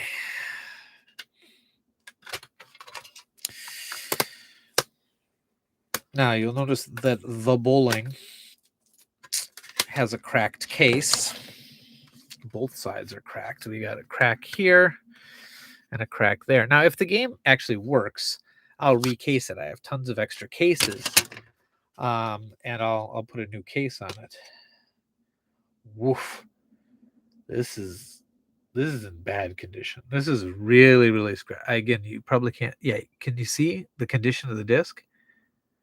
So I probably won't sell this one. I'll probably put this one upstairs with the other ones. But we can test it out right now. But like these are the discs that, like, it'll probably work. It'll probably play.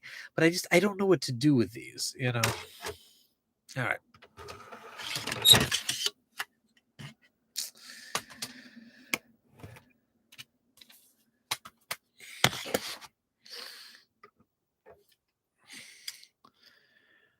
I don't have a resurfacer, but okay. How do you guys feel? You guys play a lot of games. How do you feel about resurfacers? Because they leave, it leaves, you know, you can see that it's been resurfaced, right? Like I've never owned one, but like it's pretty obvious that it's been resurfaced, right? And some people say that resurfacing discs is not a good thing to do. So I don't know. Yeah, it leaves swirl marks and stuff like that. So I don't know. I mean, maybe I could just make a separate category on my site for discs that have been resurfaced. I don't know.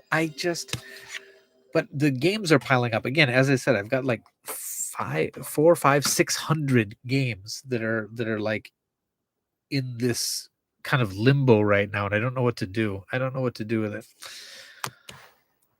Okay. Anyway, this is a bowling game by Tomasoft. Again, Oni Chambara series. But I think this one is like fairly normal. I don't think we're gonna have like moaning like in the pinball game.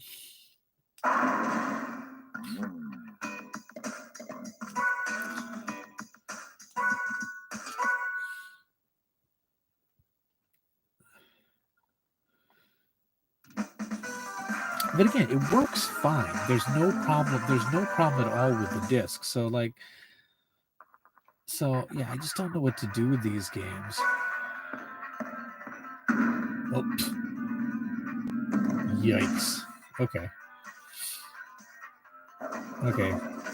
This I thought it was going to be one of those bars like in a golf game, but like it's just spinning back and forth. Okay. That's an interesting way to do it. I don't know if I like it. Okay.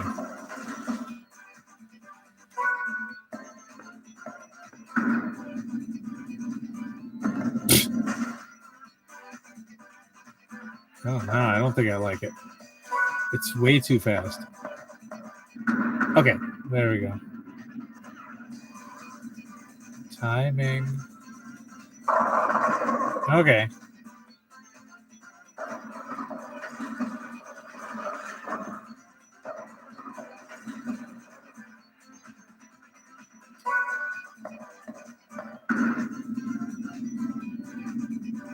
I don't like how it curves only at the end.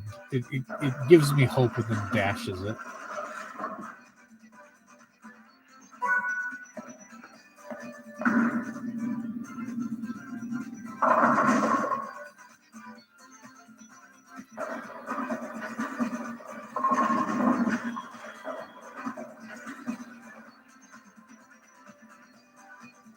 Yeah, it's bowling. It's very, very no frills.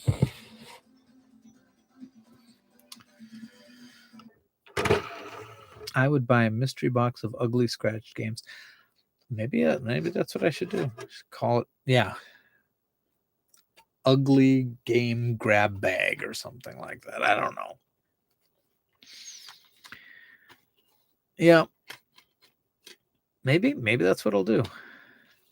Again, this works, but it's ugly. I mean, so yeah. So now, like, I've got an extra case. Do I recase this one, or do I just, the manual's in good condition?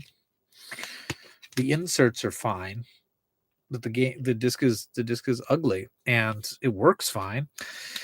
But yeah, that's what I think, because I don't want to cheapen. I don't want to. I want people when they buy something from my shop to not feel disappointed. Do you know what I mean? So I don't know. I don't know. Thinking about it, yeah. The scratches aren't particularly deep, but they are. There's a lot of. It's like it's very noticeable. So yeah, I don't know. Picross game, Picross game. Papa. So this is not the Simple series. This is a rival Simple series, basically. This is done by the Success Company, and they release their own line of budget games. And I like these because some of them were made by like companies like Sunsoft and things like that. Like some of them are really quite good. Rock Solid is saying, I buy stuff from your shop and then I look in the mirror and I'm disappointed. Is that the same thing? It's not quite the same thing. It's not quite the same thing. I feel bad that you're disappointed, but I don't. I unless you can associate the disappointment to the product, I think. Um, but I feel sad now. Feel sad. All right, let's play a Picross game. That'll cheer everybody up. So these games were again a rival series to the Simple series, and they've got some amazing ones. Like there's a curling one. There's they're like chibi anime curling, like just weird stuff. And some of these, I'm wondering if this is actually a re-release of another game that was by the Sunsoft Picross game. It might be, but let's see.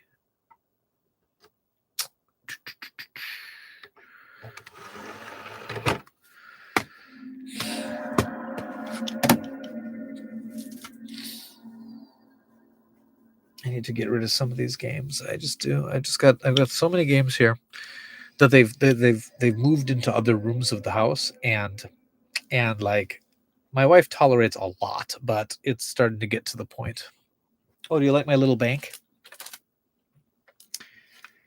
It's my Famicom disk system game. When you put a coin in, it goes. It's very cute. I like it.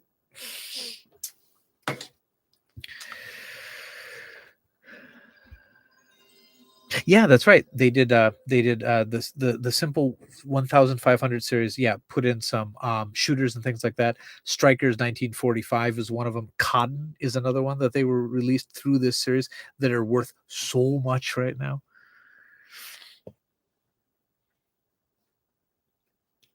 Oh, okay. Hold on.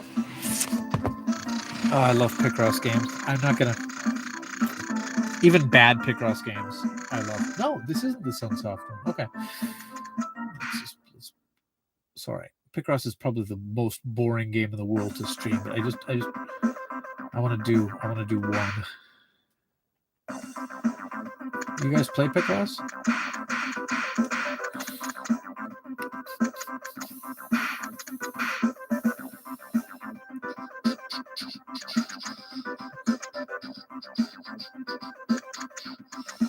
Let's see.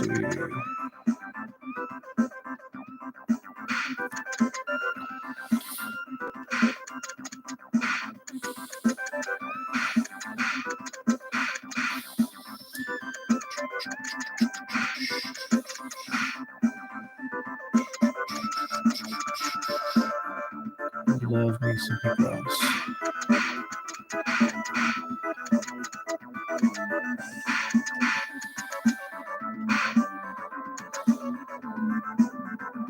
Oh, that's not right. Huh. Screwed that one up somehow.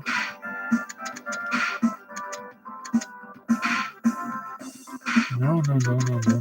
Oh dear. Uh-oh. Oh no. Oh, no. Sorry, screwed that up somewhere. Sorry. I think the white thing was confusing me.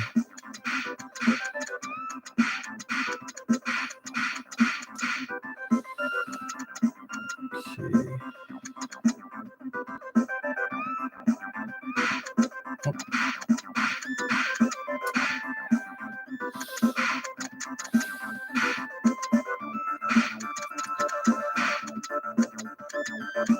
I just realized how boring of a game this must be to watch streaming. There we go. What is it? It's a chicken!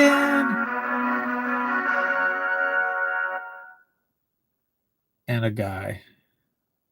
That guy's my hero.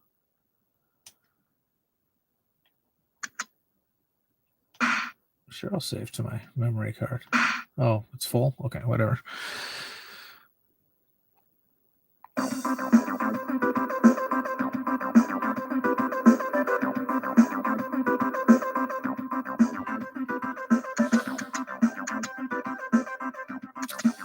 Sorry, I just want to do one more.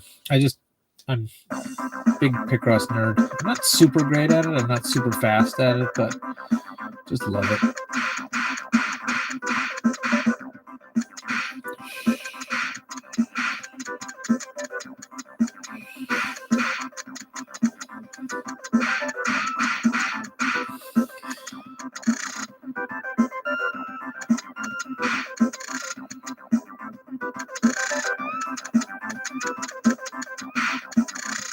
You know, I just realized how boring it is to watch someone play Picross, so I'm going to stop. But do you guys play Picross?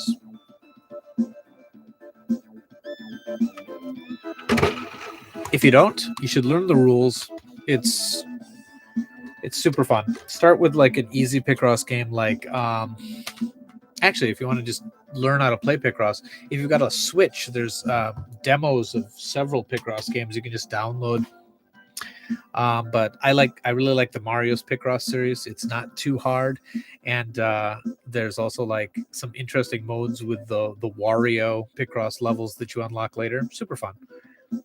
I hear Sonic Frontiers is selling well in Japan. It's the best-selling Sonic title since I think the GameCube.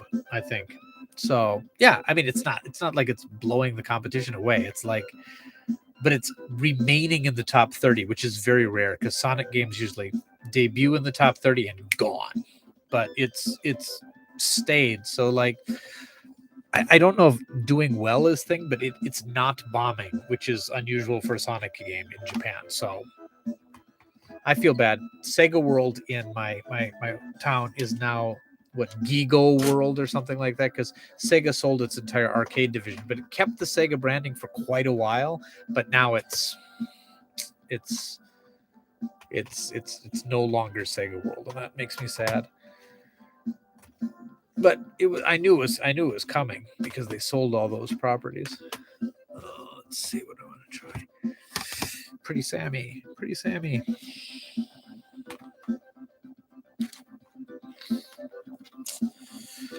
Huh.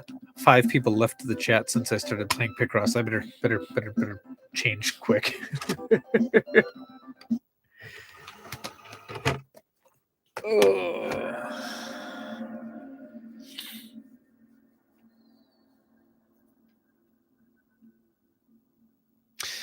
I wonder if that's why a lot of the prices are going up at a lot of places, because the tourists are back. Like book off prices have gone.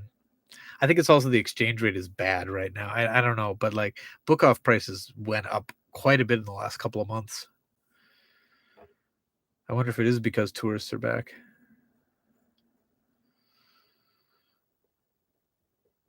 Okay, this is Pretty Sammy Part 1. There was 2 games in this series.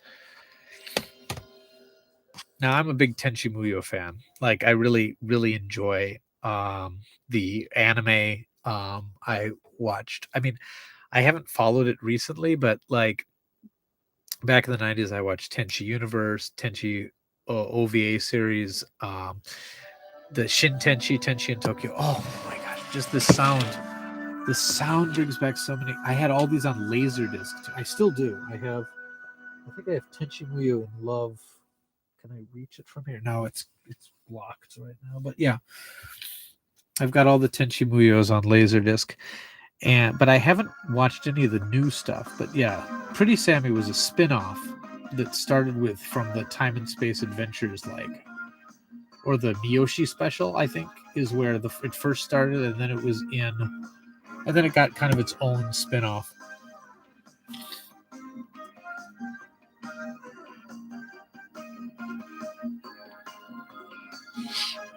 And then the spin-off got a spin-off, which was called, in the States, it was called Magical Project S. I think in Japan it was called Pretty Sammy TV. I don't know.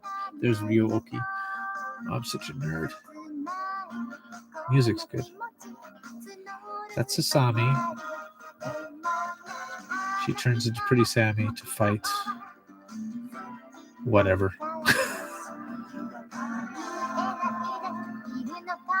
Oh, this is really nostalgic. This is really nostalgic for me.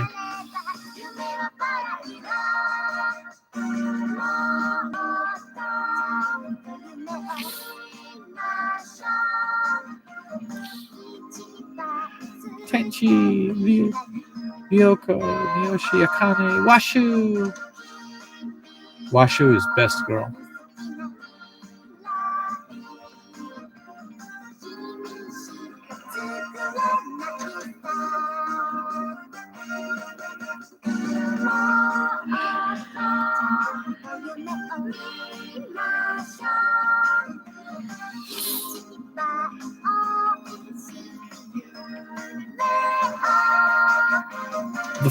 The Tenchi Muyo TV series is like one that like starts off strong, gets kind of boring in the middle, and it ends strong.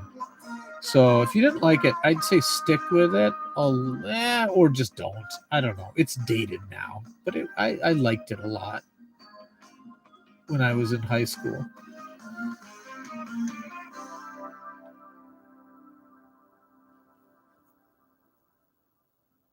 That was cute. I wonder if that would have been a copyright strike, because I played that whole song.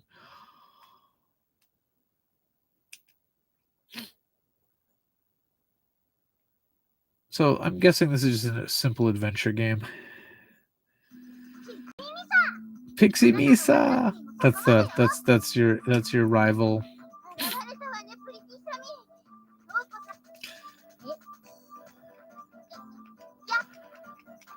So yeah, I mean, I think it's gonna have your standard adventure game. Looks like there might be some minor like turn-based battle elements in this one.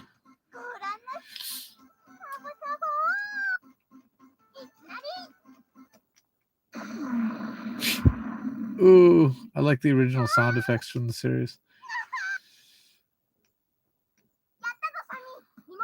Oh yeah, I forgot Ryo-Oki can talk in this.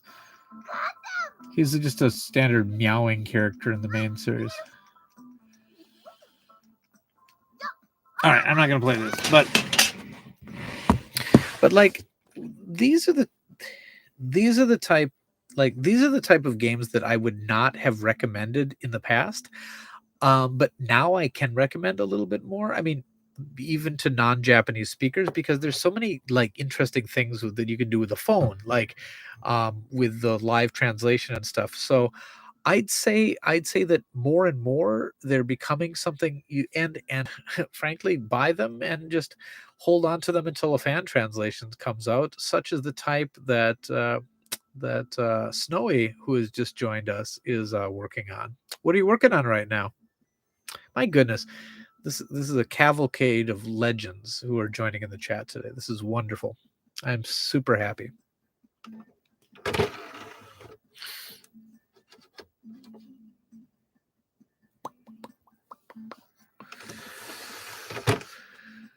Oivies and Universe are my faves. Yeah, I've never seen any of the Galaxy Police stuff. I hear it's mixed feeling. And there's like a new Tenchi, I think.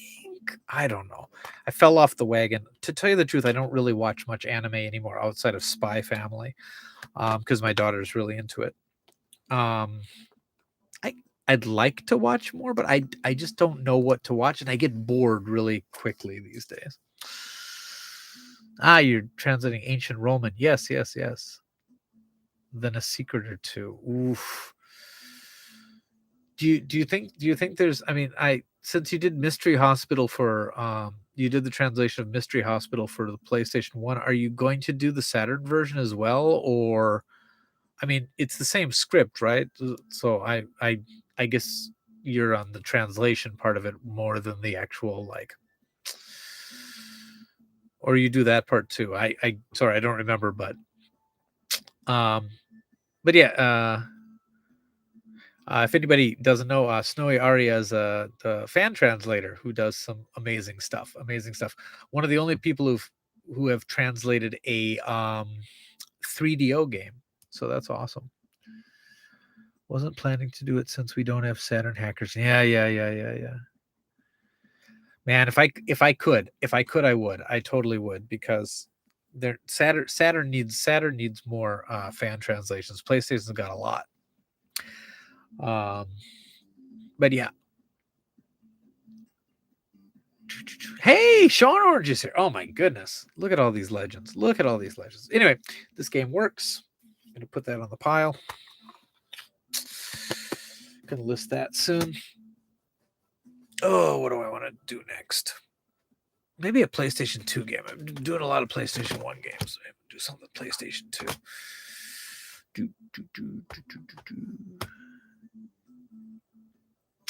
I want you to do Air's Adventure 2. If anyone hasn't played Air's Adventure, it's amazing. It's all like, do I have a copy that I can just pull from the shelf? No, I don't. But it's wonderful. It's all like 3D pre-rendered stuff, and there's all kinds of things like during the name entry scene, there's like a dance, like a ball going on. Like it's a game that begins with an execution. It's just a really weird, fun, strange little game that Sega was really like pushing hard, but like didn't really do all that well. But like, I don't know. It's a game that should have got more attention than it did. All right. Do we want to play Guilty? Okay. I don't have too many PlayStation 2 things here right now. I've been slowly testing stacks and stacks of games over the break, and I've taken photos of like I think maybe 200 games are in my phone right now, and I'm slowly putting them on the site. Like I listed 12 Dreamcast games today, and I've been trying to kind of do them in chunks by system. So PlayStation is one of the few that I still have to test. So let's see. I've got a Bleach game,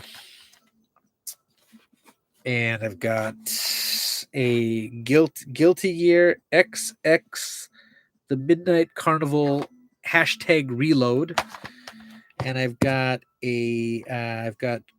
One Piece Grand Oh, yeah, One Piece Rush Grand Battle. So we got that. Any of those sound like something you want to see right now? Otherwise, I can just tell you what, we're just having fun today. I'm not testing games very fast right now because I'm talking a lot. But if you want to just see something PlayStation 1 or PlayStation 2, you can just pop over to the store and just tell me what you want to see, and I'll pull it from the shelf and we can play it. Oh, Guilty Gear? Okay, we can do some Guilty Gear. Guilty Gear games are always fun.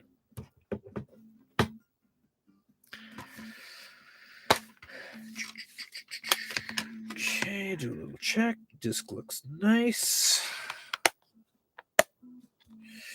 Guilty Gear XX, the Midnight Carnival Reload.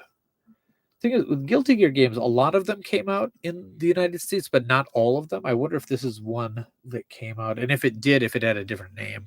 A lot of Guilty Gear games. A lot of Guilty Gear games.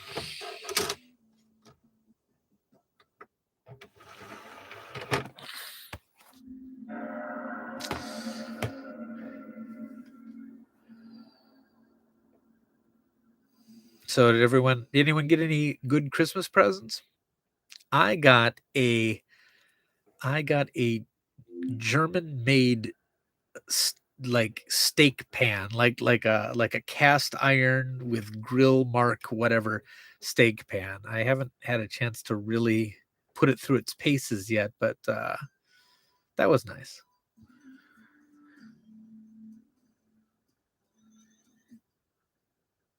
Guilty Gear XX hashtag reload is a cult classic. Okay. Little Aid on PlayStation. Oh yeah, there's so many games by that company. Let me see. Let me pull up Little Aid. Just a minute. I'll let you watch the Guilty Gear opening while I look for it.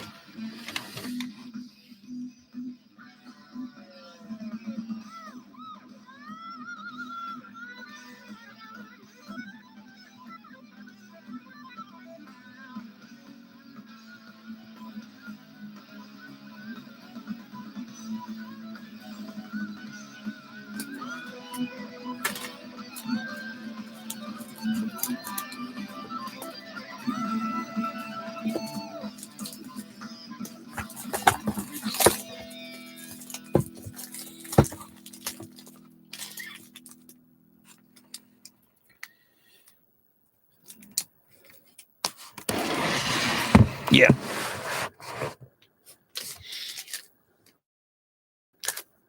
Yeah, Little Aid. It looks really interesting. It's basically, I don't know. I didn't play it enough, but basically this girl is, has, I don't know, there's like health issues or something, and it's used to recruit these dudes. I don't know. It's, yeah. I play the games just enough to get a very very base line or whatever, and I write dumb descriptions because I don't really play too many visual novels, and but I yeah, what did I write for the description for that one? Oh, let's see.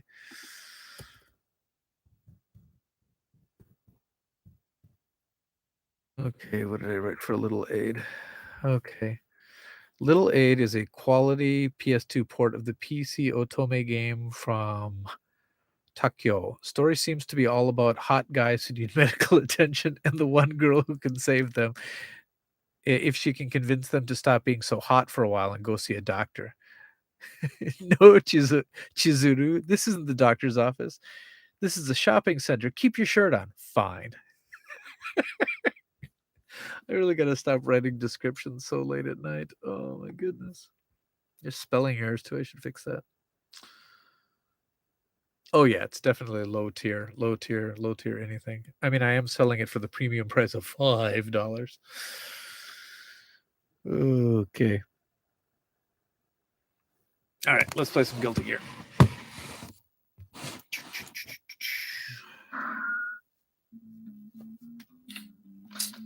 Arcade, your mom. Options. Let's make it easy. Game options. Beginner.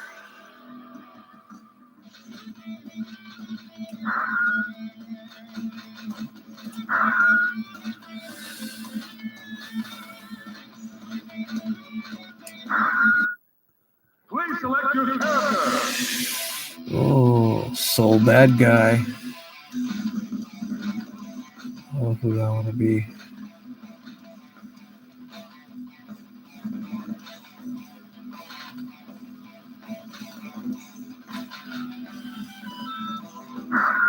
Okay.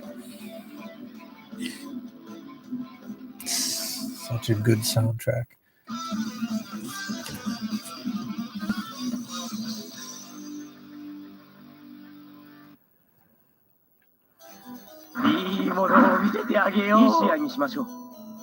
Heaven or hell. Duel 1. Let's rock. I think new Guilty Gear and like Blouse Blue games are fine. Like I really think they are, but I do miss the 2D animation. I mean, I know it's still made to look like 2D, but it's it's 3D models or whatever. But like, I know the frame rate's not as good on these older games because they were hand pixel arting everything. But I don't know. They're just there's a certain love that you can feel in these original ones. You win. Duel 2. Let's rock.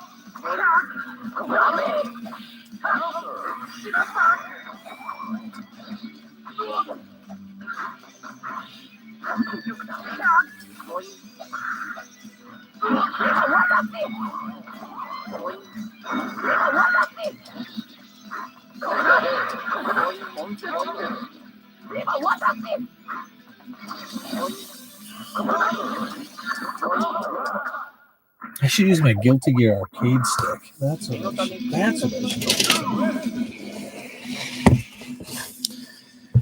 Yep.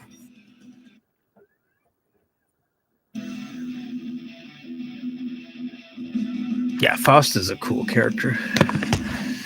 Just a second. Where's my joystick?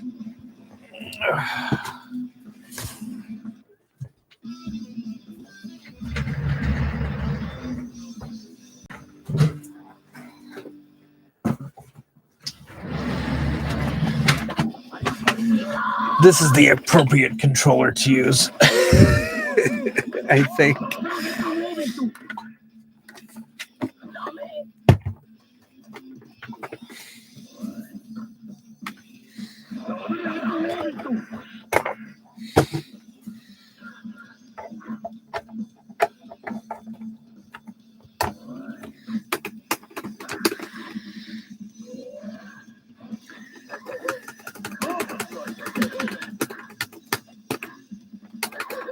All right.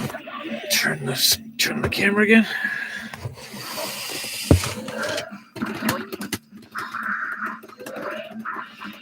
Oh yeah, I do not like playing fighting games on a regular PlayStation controller.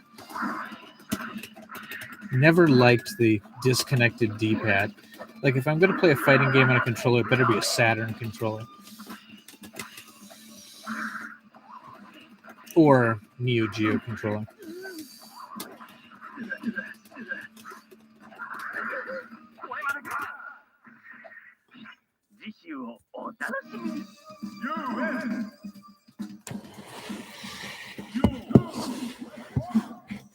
But yeah, okay. That's probably enough. I mean, you've all seen Guilty Gear games before. You know the Guilty Gear series. I mean, the Guilty Gear game I played the most was just the standard Guilty Gear X for the Dreamcast, which I have several copies of. Why do I have several copies of Guilty Gear for Dreamcast? Well, because each of them came with a little mini CD, and there were like 8 variations of it, and I had to collect them all because I'm crazy. All right. Okay, gonna list that up for probably $6. $6 for the Guilty Gear.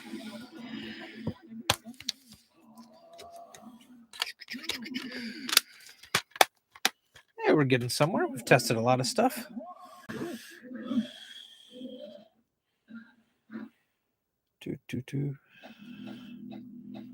Oh, wow, lots of comments in my Twitter. All right. Bleach.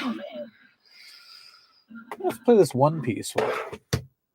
I played this, I think, on GameCube once. I played this one. I like the Grand Battle series, though. It's kind of Smash-ish, but with One Piece characters. Oh yeah, it's super evil marketing to put in, and the CDs are all like interestingly shaped. Hold on, let me. I'll pull one off the shelf just to show you.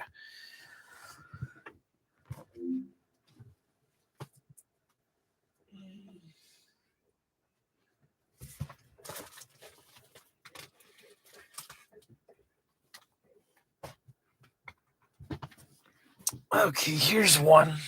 Let's see which version. Okay, this one has this shaped CD, and they're all these little CDs. So yeah, I have like several copies of Guilty Gear X.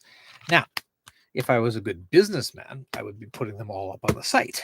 But since I'm a collector and ridiculous as a human being, I'm keeping all these copies of identical games. Yeah. I mean, I could probably just take the mini CDs out and sell the games without the CDs, but I just don't feel like that would be fair. I don't know. Oh, because I'm crazy. All right, let's play a One Piece game. Ooh, I should test GameCube games. Man, different stream. But I've got a box of GameCube games to test too. All right. Let's see what's going on.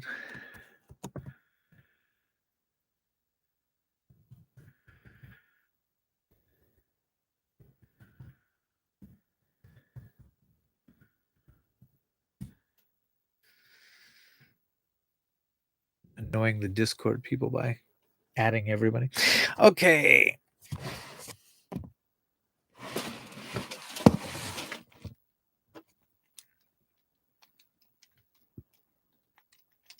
Oh, still got the Guilty Gear controller plugged in. Just a minute.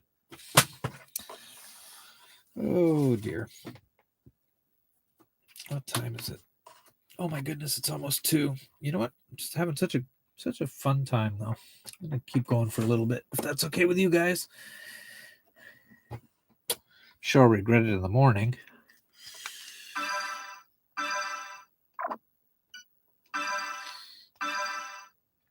Okay.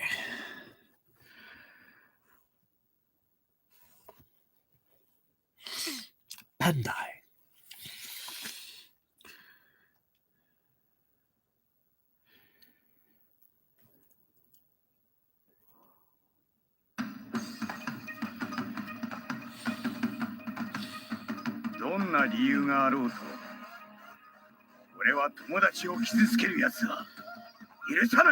Never played a ton of One Piece. I mean, I read the manga up to volume 10, maybe.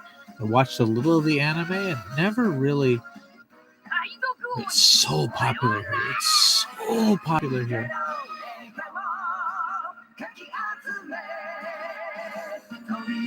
I should watch more. I just don't have time for such a long series.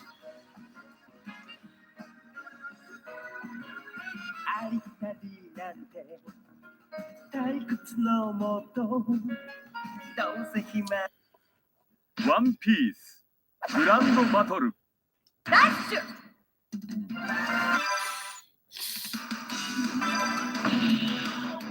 All the Grand Battle series is fun. Okay, who do I want to be? Okay, Zoro. Buggy the Clown. He might be fun. Chopper, Nami. I gotta be Buggy.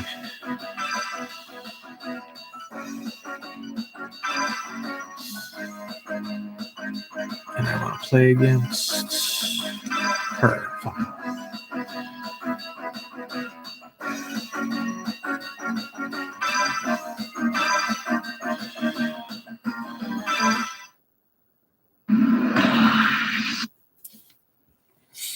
Okay.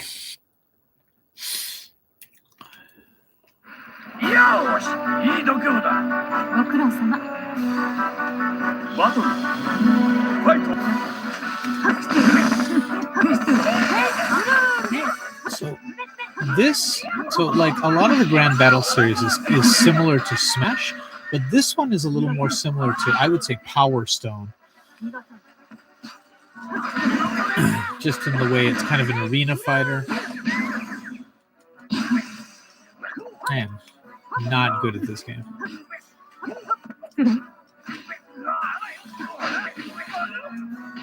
It's been kind of a theme. Oh my goodness.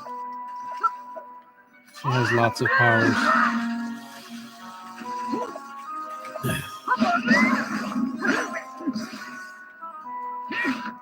I think I like this better with a GameCube controller, which I'm going to blame for my lack of skill.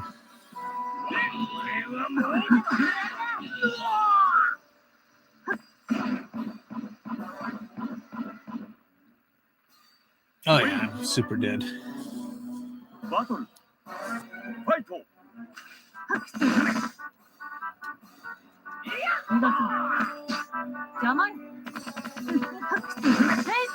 This is not. This is. You know what? This is embarrassing. I'm gonna stop.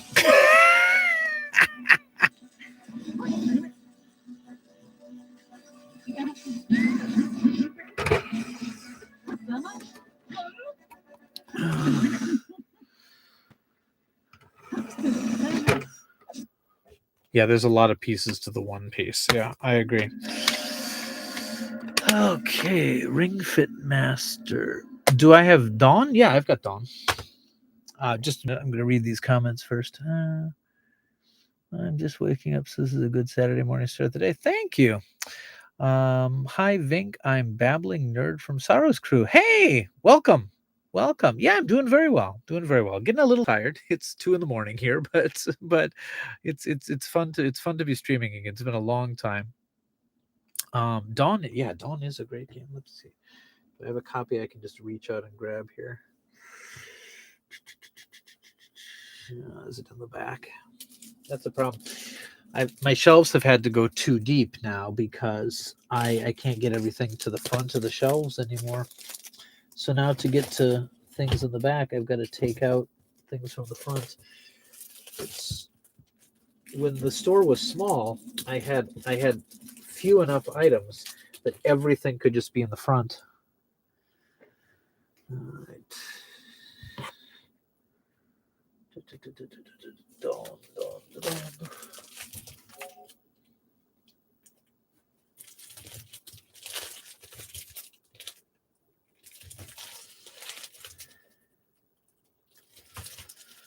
I thought I had a copy.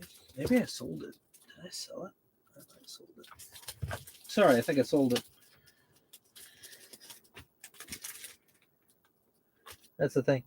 My collection is like fluid right now. Snowy, have you played Nana?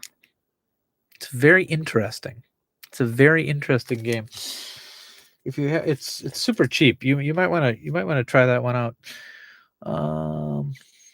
Okay, it's 12 over here in Canada.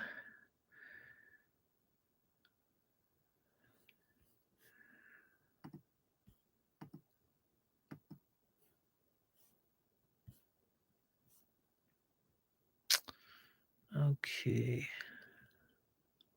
You haven't tried it? It's based off a manga series, and there was like there was an anime that came out, and it had like accompanying music by like Nakashima Mika, and it was a big thing when I first came to Japan back in early 2000s. And I mean, it's died off. It's not big anymore, but the whole property was huge for a couple of years. And yeah, the game is interesting. The art style is unique. But yeah, very. I don't know. I never really got into it enough because my Japanese is okayish.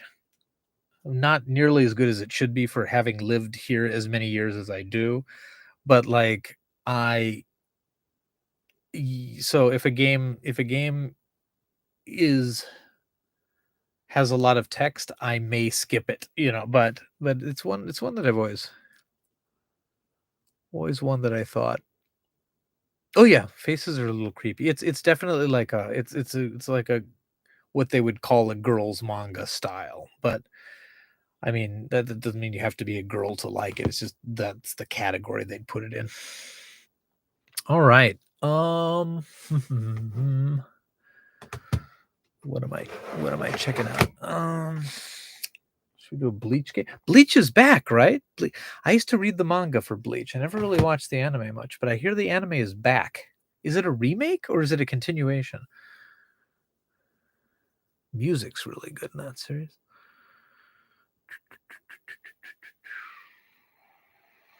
What do I want to look at?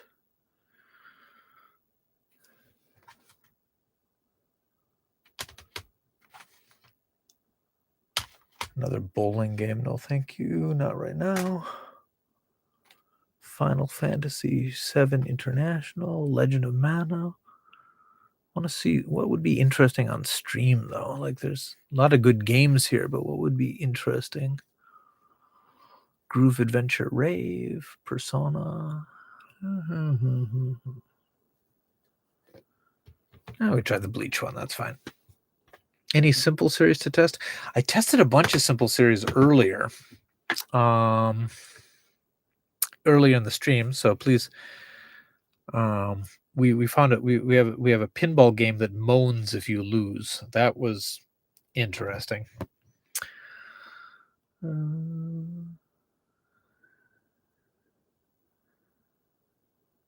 Please show you. It's essentially a visually novel game that targets female audiences with handsome male. Oh, like Bishonen? Yeah, Bishonen. Kind of, but like, I think the Nana game in itself isn't necessarily. I think it's. Oh, it definitely targets a girl's audience, but I don't think the main selling point is the handsome guys so much as it is the cool girls. Where did I put it? I just had it. Oh my goodness. Oh. Oh my goodness. Losing my mind, I'm telling you guys.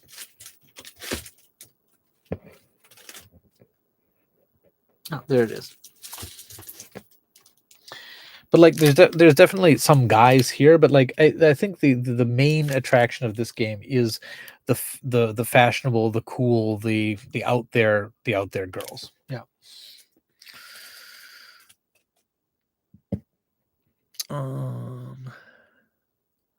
Play Final Fantasy VII. I mean, I could, but like everybody's seen Final Fantasy VII already, and Groove Adventure Rave. This is the same.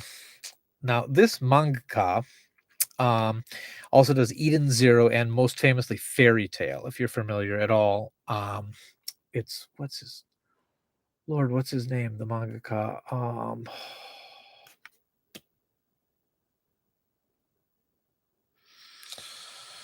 Hero something here. Oh my goodness, it's gone. It's gone. Oh, give me a hint.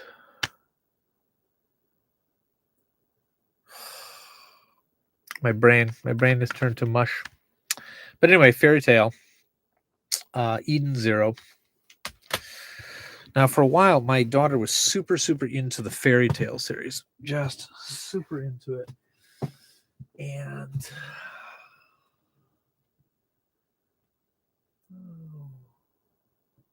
what am I looking for? Oh, here we go. This is why we don't test out many games, because I have all these side stories going on.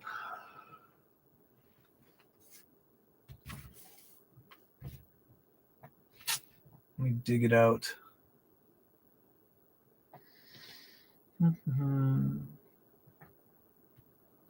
Nope.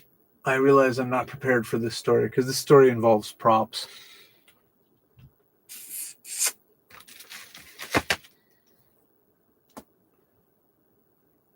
Here we go. I am ready. Okay.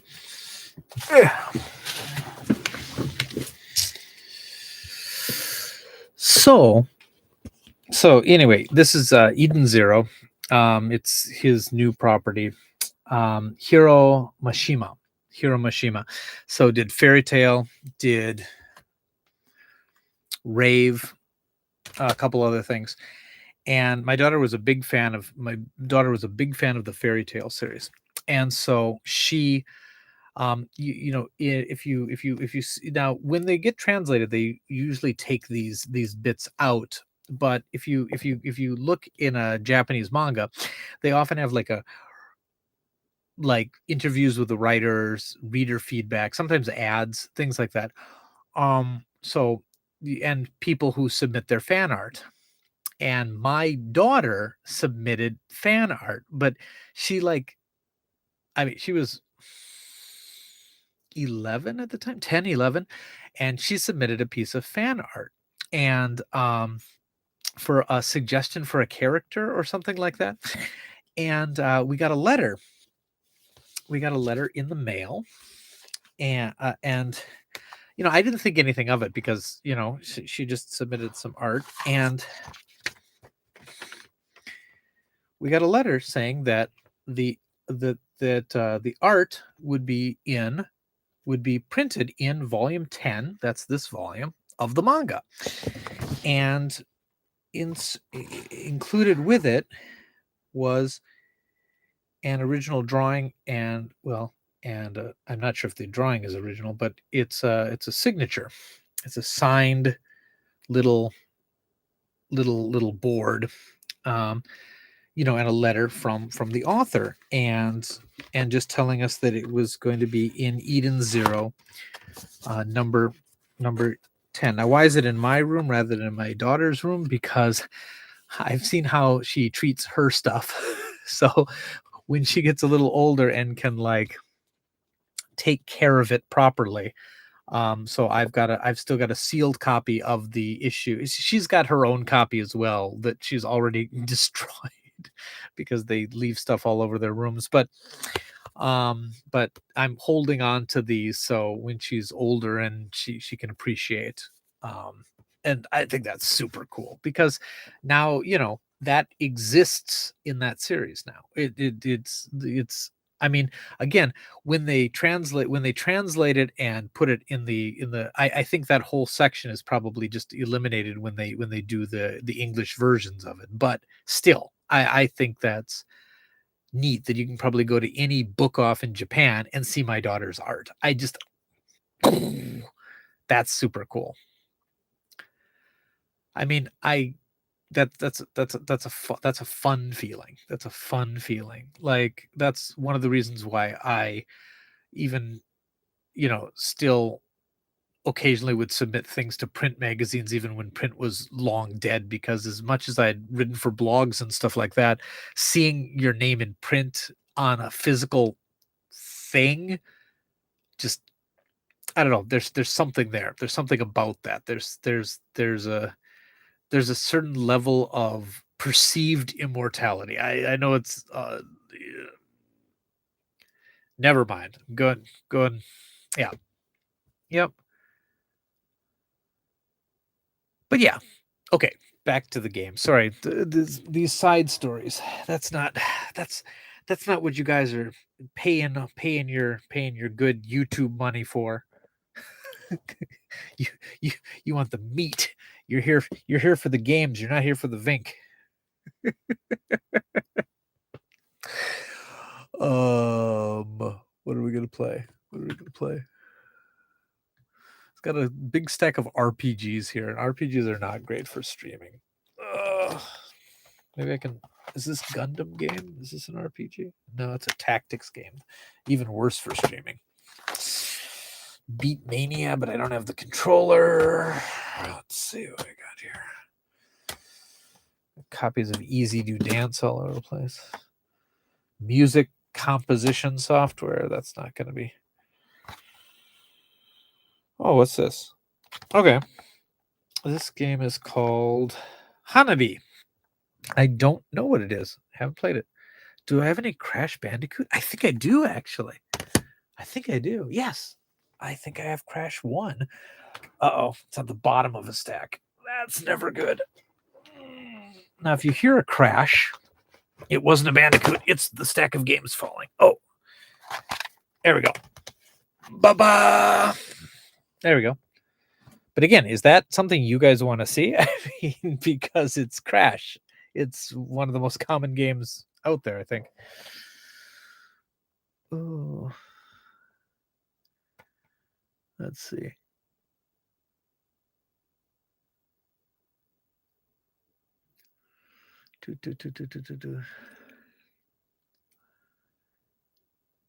Nice thing about RPGs for me is that streams, if I'm streaming the game, I can take my time and drink my beer a bit easier. Yeah.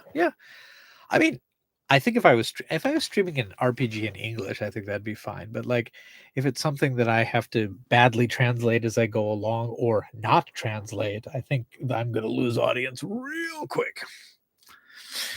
So, let's try the Hanabi game first, because I am not familiar with this one. So I love discovering games. Okay, disc looks good.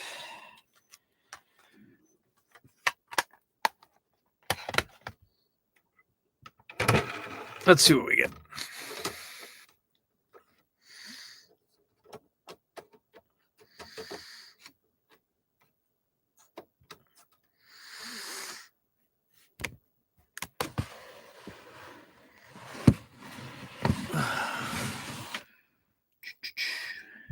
So high tech. So high tech. What's going on here?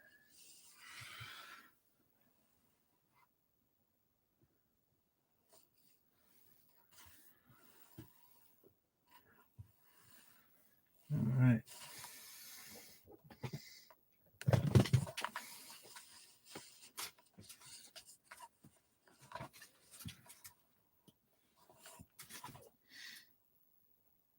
Reading disc.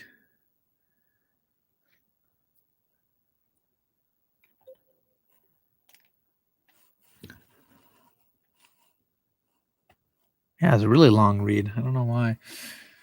I think sometimes if you don't restart the system all the way, you just hit that.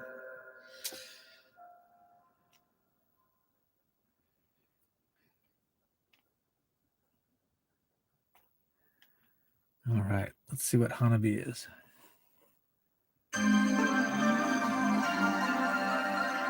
Magical. Magical company. I bet they're not magically in business anymore. Hanabi, of course, means fireworks. Hana, flower. Bee, fire. So, flower fire.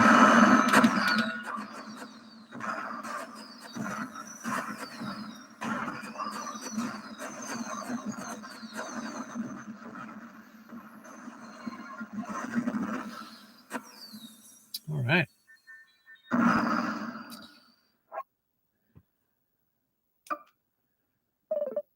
Okay. Enter your name.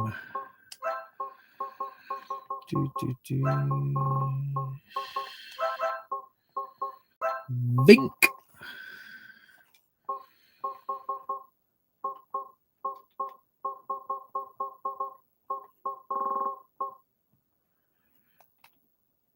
Oh my goodness, what did I do?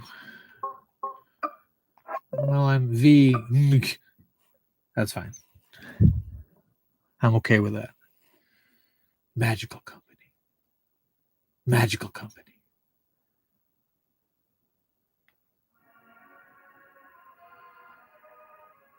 All right. All right. It's kind of shameless Disney ripoff here. Is it set at an amusement park? That would make sense. Okay, Hanabi Land. Okay, so yeah, this is an amusement park called Hanabi Land, Fireworks Land. And they have a fireworks maker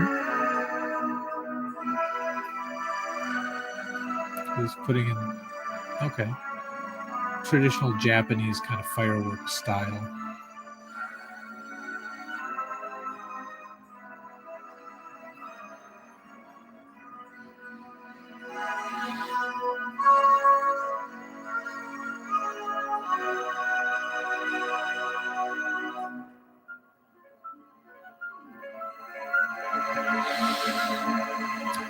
Oh no. And he died. The end. Someone. We need an apprentice to carry on.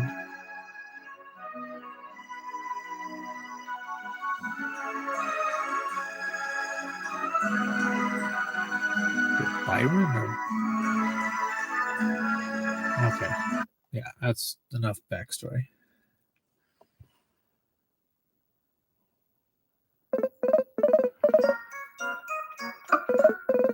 The art looks like Baku Baku. Okay, skip.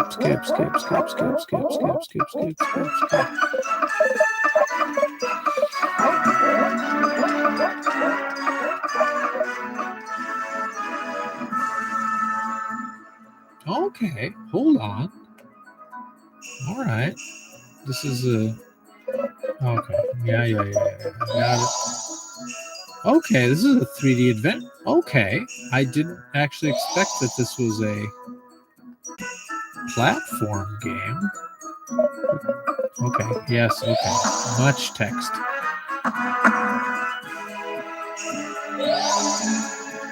Okay.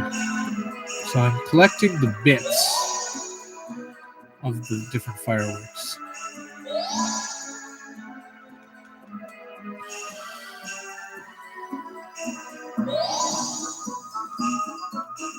Okay. I don't think this game supports analog, so the control is a little wonky. Oh, I have to press the... Okay, I have to press the button before. Okay, so collect the bits to make the fireworks. And then rotate. Okay. And then launch it up in the air. Nice vibration. Ooh.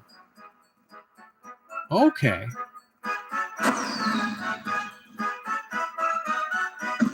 Okay, the force feedback's really good on this as they launch. I kind of like that. Because the flash happens first, and then you feel the vibration when the sound hits you, which is kind of... that makes sense.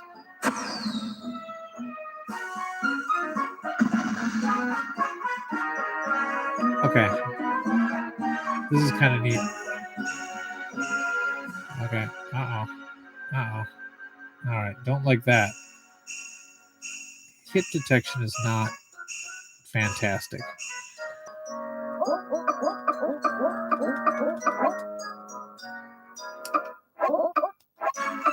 Let's do an adventure.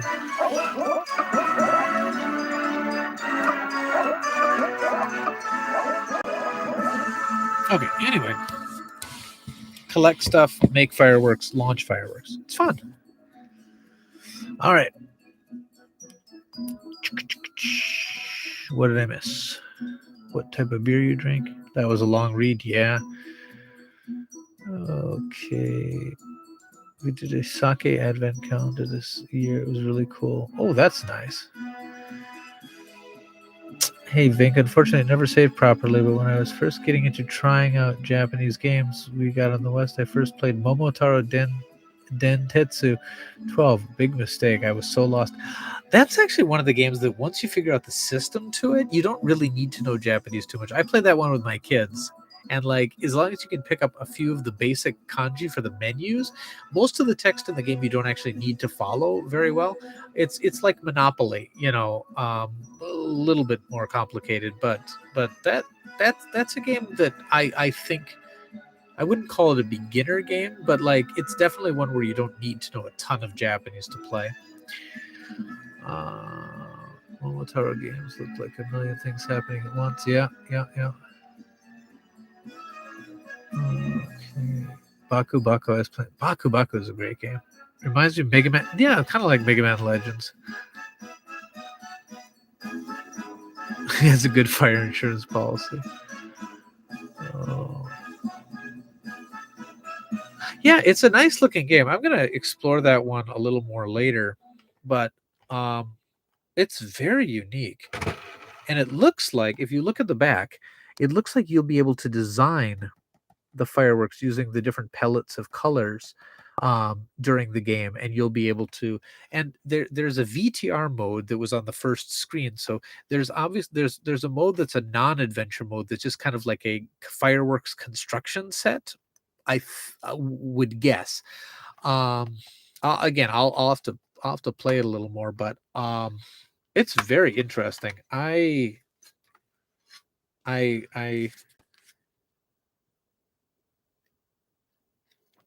okay.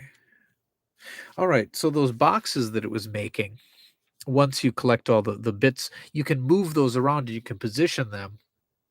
And you can aim them, I guess. So you can create kind of a custom fireworks show. I didn't read enough of the text for the adventure mode to know what was going on, but it seems that there's also a construction mode. This looks cool.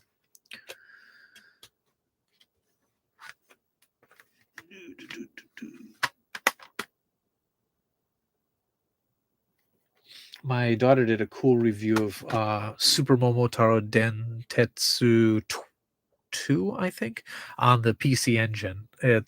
She was like, I don't know, 8 years old when she did the review. It's really, really cute. Okay, do we want more wrestling? I've got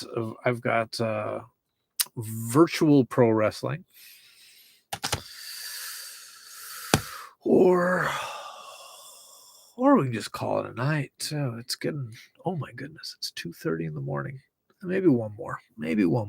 I'm having a good time. I'm having a good time. There's still people here. I without announcing the stream at all, I figured nobody would I figured no one would show up. So it's it's making me very happy.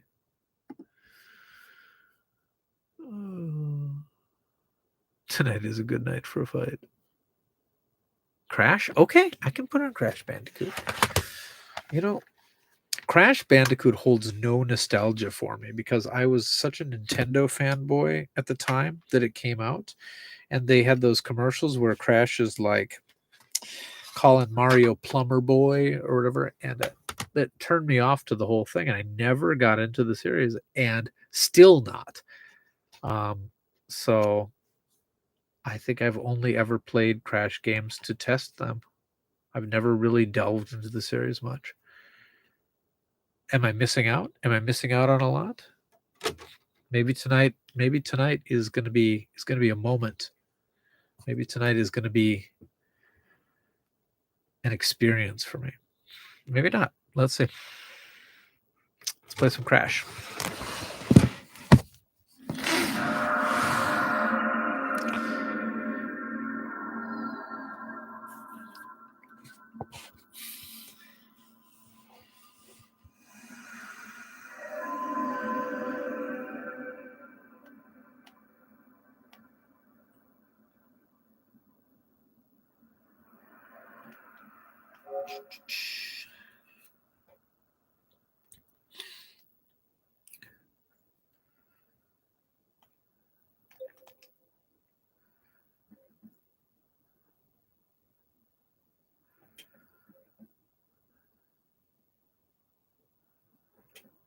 All right.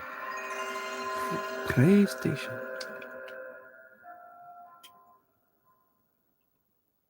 I'm ready. Ready for some Crash. Crash into me.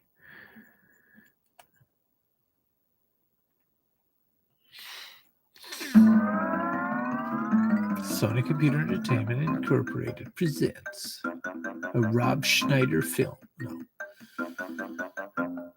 This is kind of funny because Universal right now is teamed up with Mario to make the movie, and of course, Super Mario or Super Nintendo Land. One of my Naughty Dog. I used to play their games on Apple IIgs. They made a game called Keef the Thief. Great game.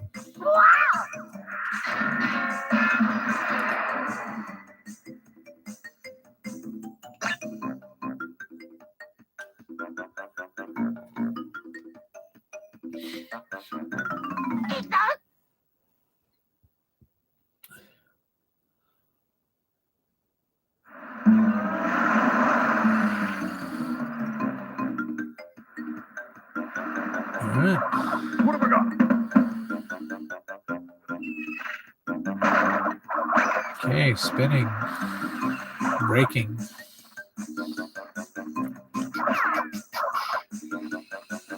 Dying. Death.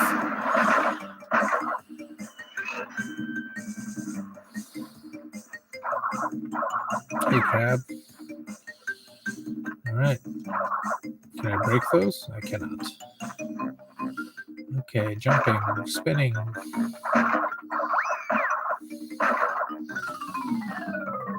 I mean, this is about as far as I usually get.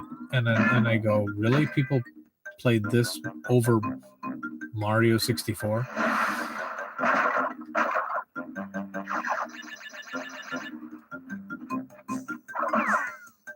I don't know. Maybe I just got to play a bit more. I just never understood the appeal of these.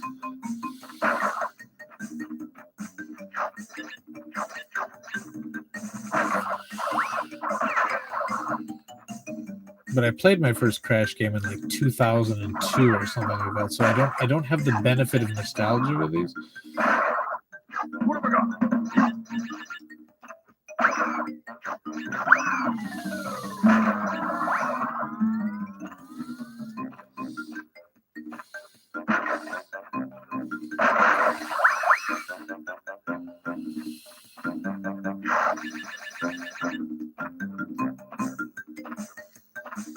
This is like a prequel to Uncharted, right?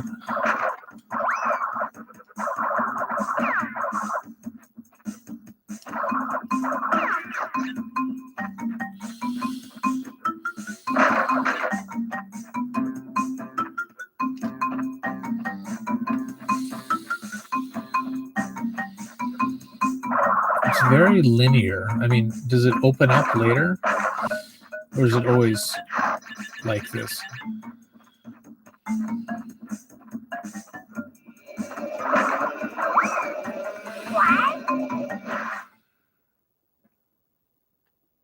Okay.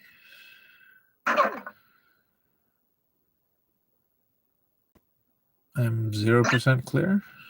Okay. Map. I'm the map. I'm the map. I'm the map. I'm the map. I'm the map. Okay. Somewhat identical looking level. I'm sure I'm missing something. I'm like, because I know a lot of people just love these games. Ugh. All right. Tell me how I'm wrong. I have a copy of Crash Bandicoot Insane Trilogy on my from Japan. Imagine telling kids. Yep. Yeah, it's pretty awkward how the Insane Trilogy is on the Xbox and the Switch. What did Aku Aku say? I had no idea. Love this game. So many memories. Nah, straight line all the time. Crash is all about the vibe. Okay. If you dig the characters, music, and fun. I find it funny how the Japanese version didn't show every box landing on Crash's head. Yeah, I've considered a couple of times picking up the Switch trilogy of these games just because, I mean, there's so many, like, people review them really, really well. I've never been, just never clicked with me, the series. And I think, I don't know, maybe part of that's fanboyism. The disc art is really interesting.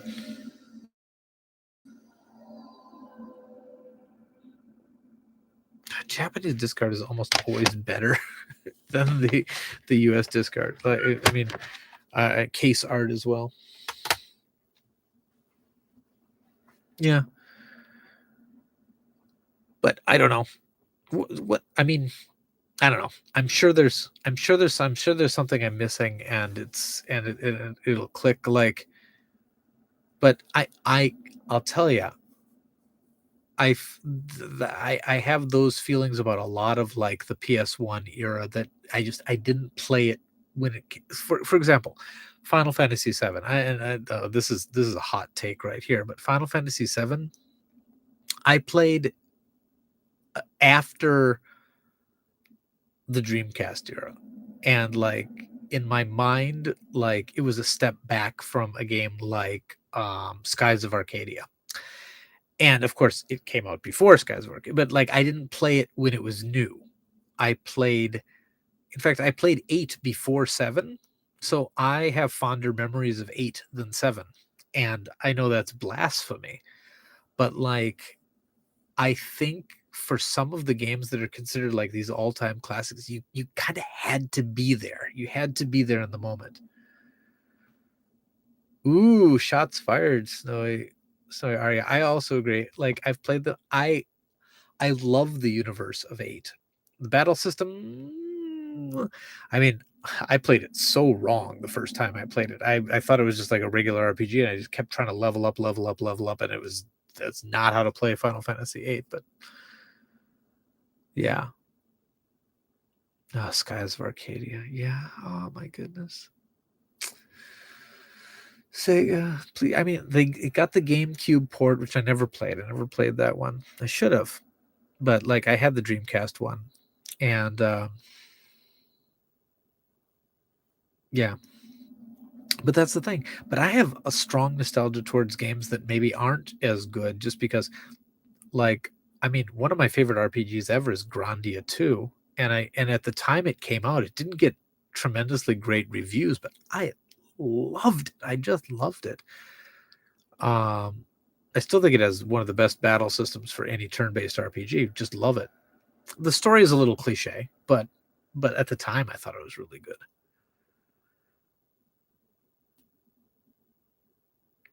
I don't think everything needs a remaster. To tell you the truth, rather than remastering all these games, I would be fine with just simple ports. You know what I mean? Like a collection. Like like just I don't need them to remake. I don't need them to necessarily remaster, but it would be very nice for them to put games that have gone way up in value out again on systems. It doesn't have to have any frills or anything like that, but like give me Skies of Arcadia on a modern console and I'd be very, very happy with that. Oh, Grandia too. Oh, the music. Just loved it. Just fell in love with that game.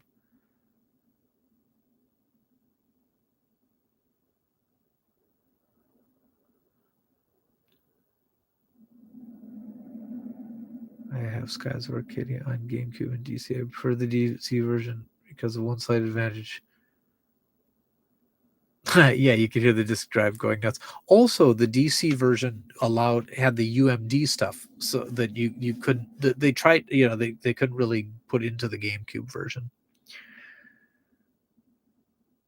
Crisis Core on Switch is nice, huh? But I still remember when Grandia 2 came out. It was like, I don't know, it wasn't Game Informer, because I don't think Game Informer was a thing. Maybe, I don't even remember. Game Pro maybe gave it a 6 out of 10, and I thought, are they playing the same game I'm playing? A 6? It's just like, yeah.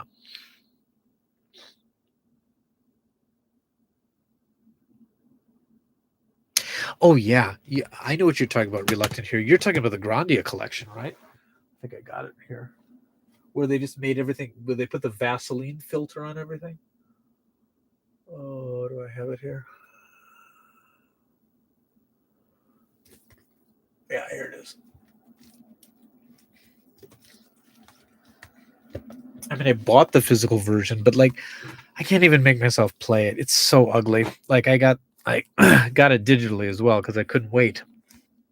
And the first game, they just applied this. All they would have needed to do was Saturn version with English that I can play on Switch. Done. Don't change a thing. Pixel art is beautiful. It's fine. It was basically, that's all they needed to do. But they did that. They put on an unturn offable smoothing filter that just looks like how my friend used to play SNEX 9X. He's like, look at this. It looks like a painting. I'm like, no, it looks like garbage. That's what it looks like. It looks like garbage. Give me those beautiful pixels. If have an optional CRT filter, that's fine. So that when I play in an HD set, it's give me some scan lines or something. That's fine. But but don't smooth things. Oh, so I can't even make myself play it. Like, I bought it, but I can't. It's just what I'm holding out hope that some update will fix it. Like they're gonna have an update that's like turn off filter. That's all I need for the update. It's just like ugh, sad. Just sad. I know I'm going on too much about that.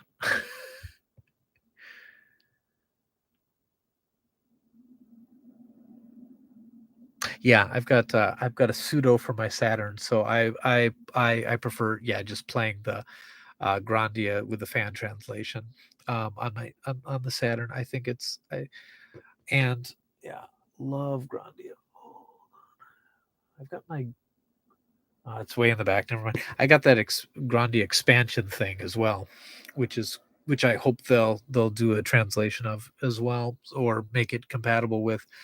Um, but yeah, do.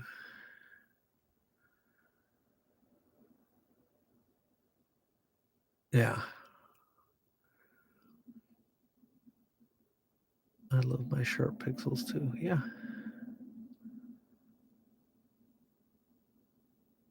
I want that Grandia Saturn expansion. Okay, listen, I'm looking for another copy. Like I came across one and I'm sorry, but like as much as I want to list it up on the site, like that went right to my collection. But as soon as I find another one, I'll get it up on the site. I'll get it up on the site.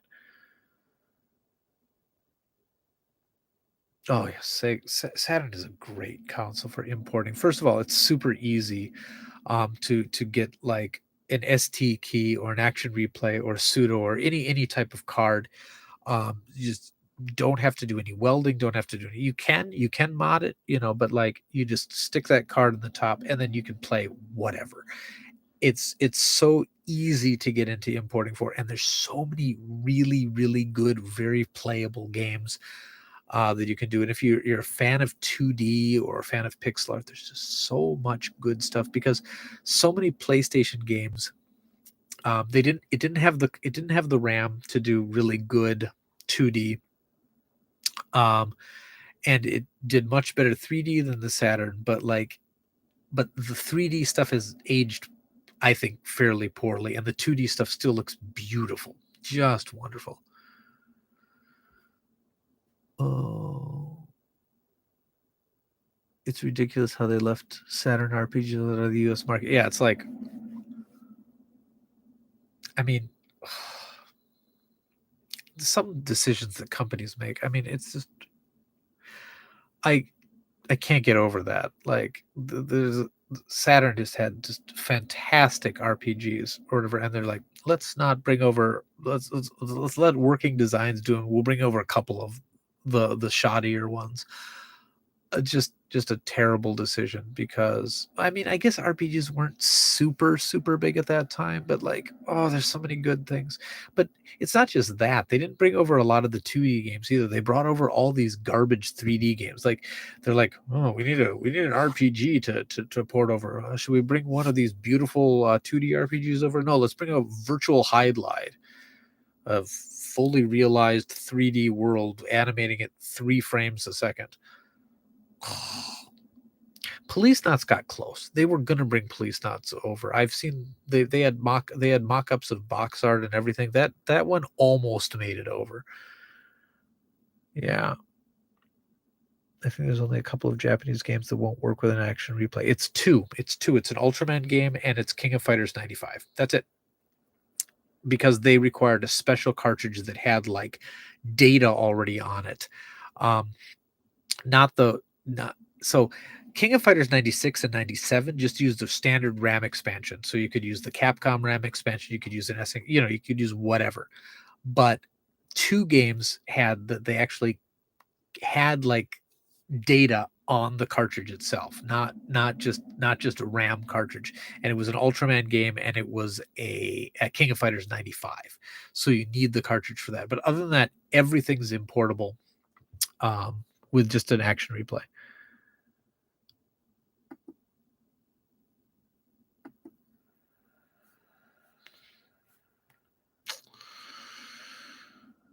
Yeah, ArtSS for faster loading. That's right. I mean, yeah, RPGs were not popular enough for a dying system, but if they had started with the RPGs, because I mean, I guess you could make the argument that Saturn was dying from the beginning. That's a legitimate argument to make, that it was always dying, so it wouldn't have done any good. And that's possible. But I just do think that like by by the second year of Saturn, there were some very good RPGs out on the system, or whatever, and there was ones that weren't necessarily.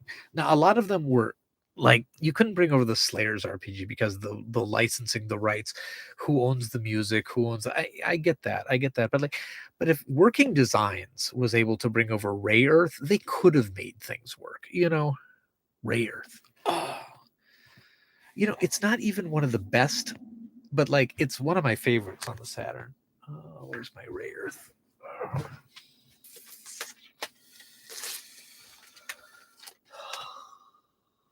It's in the back. Never mind. I'm not going to get it right now.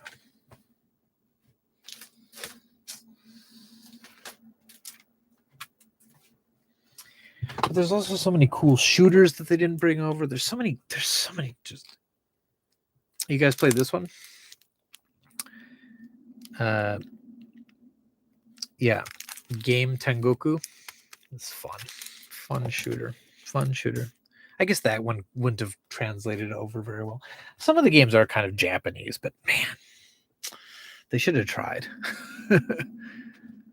Yeah, Genesis brought out a bunch of Japanese stuff. That's true. That's very true. Sprites were dying for the future of 3D. 3D. I still think it's a fad. It's never going to catch on.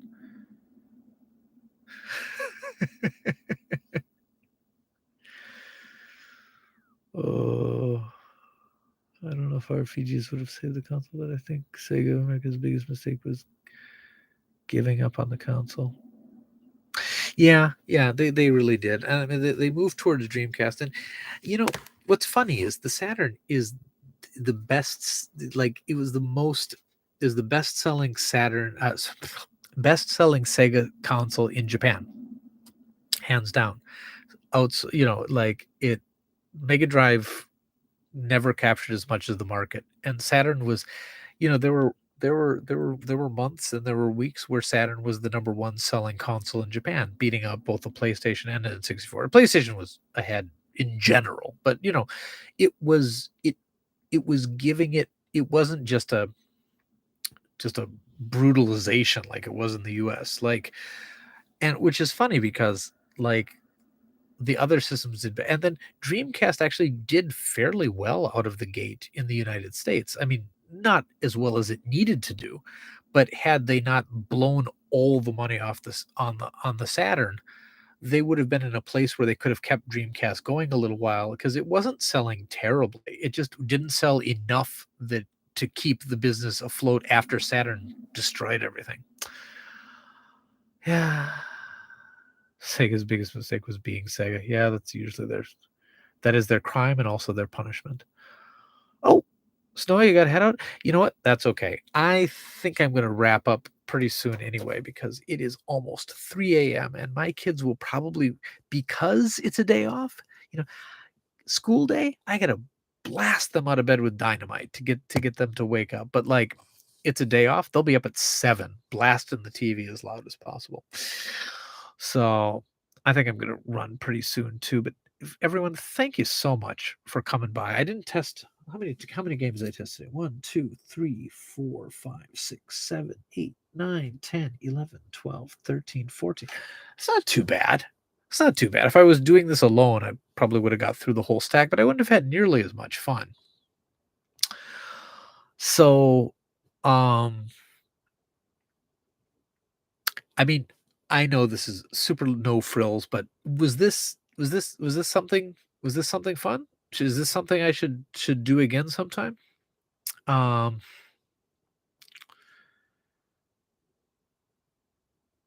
are the Vink crew. Thank you. I'll try to have a better setup next time. The CRT had a lot of glare. I'll do something with the flat screen or something like that. And I'll tell you what. One of these days, if I ever, I don't have to be this cheap. I have a capture card. I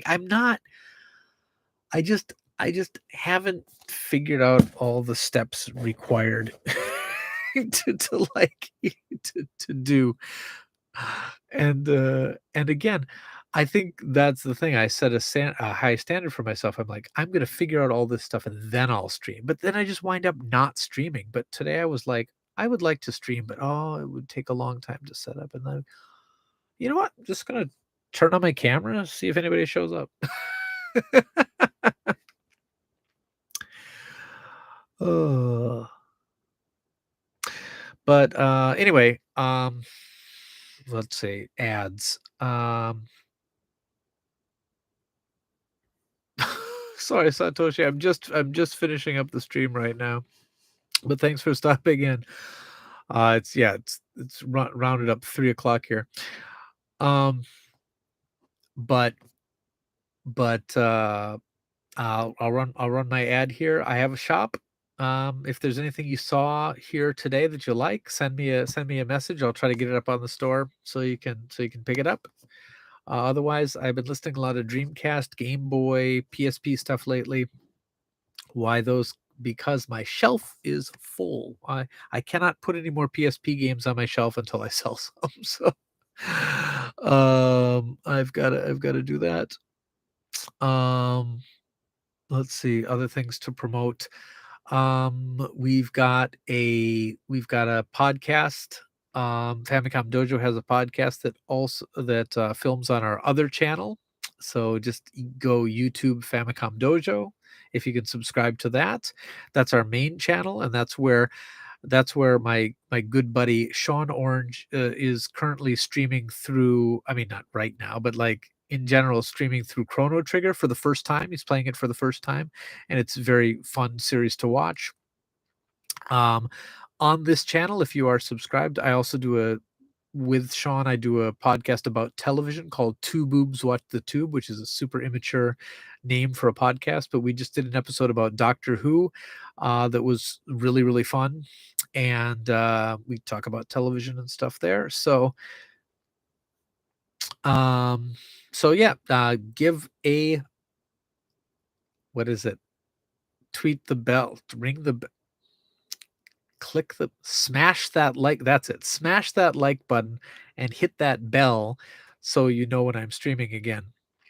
And yeah, thank you very much. I think everybody already knows about my web store, so I'm not gonna talk more about that. So let me just read some of these comments. I just subscribed. Thank you so much, Ring Fit Master. Can't wait for future streams. See you in Discord. Thank you. Seriously, I'm subbed. Ring that like button. Tweet that bell. Are you going to rewatch the stream? Thank you so much. Oh yeah. Oh, and yeah, everybody subscribe to Satoshi's channel. There's some really, really fun stuff. Some more long form videos before, and a lot of translations of classic Japanese gaming commercials. Very, very cool stuff. Yup. And I think I'll wrap things up. Any last questions? Comments, concerns, suggestions? Where's my drink? That's drink spelled DRINNK, like Vink. More streams soon, please. Thank you.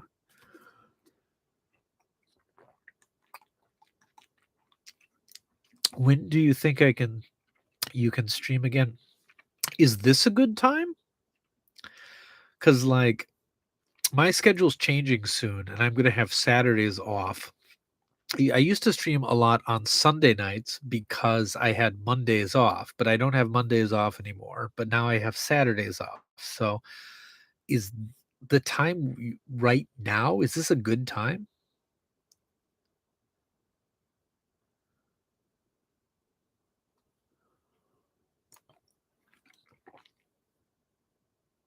Keep the CRT. Okay, I'll keep the CRT. That can be my gimmick. It's a good time. Okay, I was worried that this is kind of, I mean, it's early Saturday morning.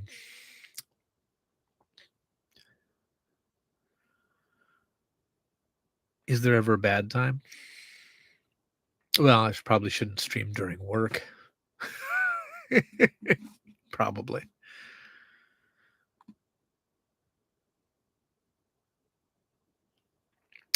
Satoshi, the reason I didn't use the TV you sent is because that is in the pantry room right now where I normally test games because that's where my I got small children, so when they're awake, I can't test games in this room because I can't hear anything going there. But I forgot to move the TV into this room, so I just was using the CRT today. But I guess we got a lot of Scanline fans here.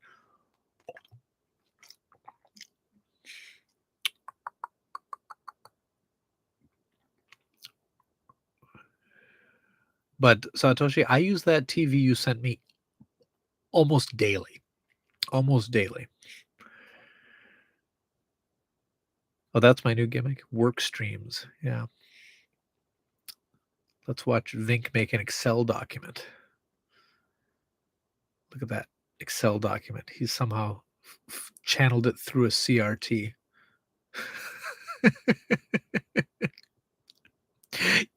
Yeah, yeah. All right. Anyway,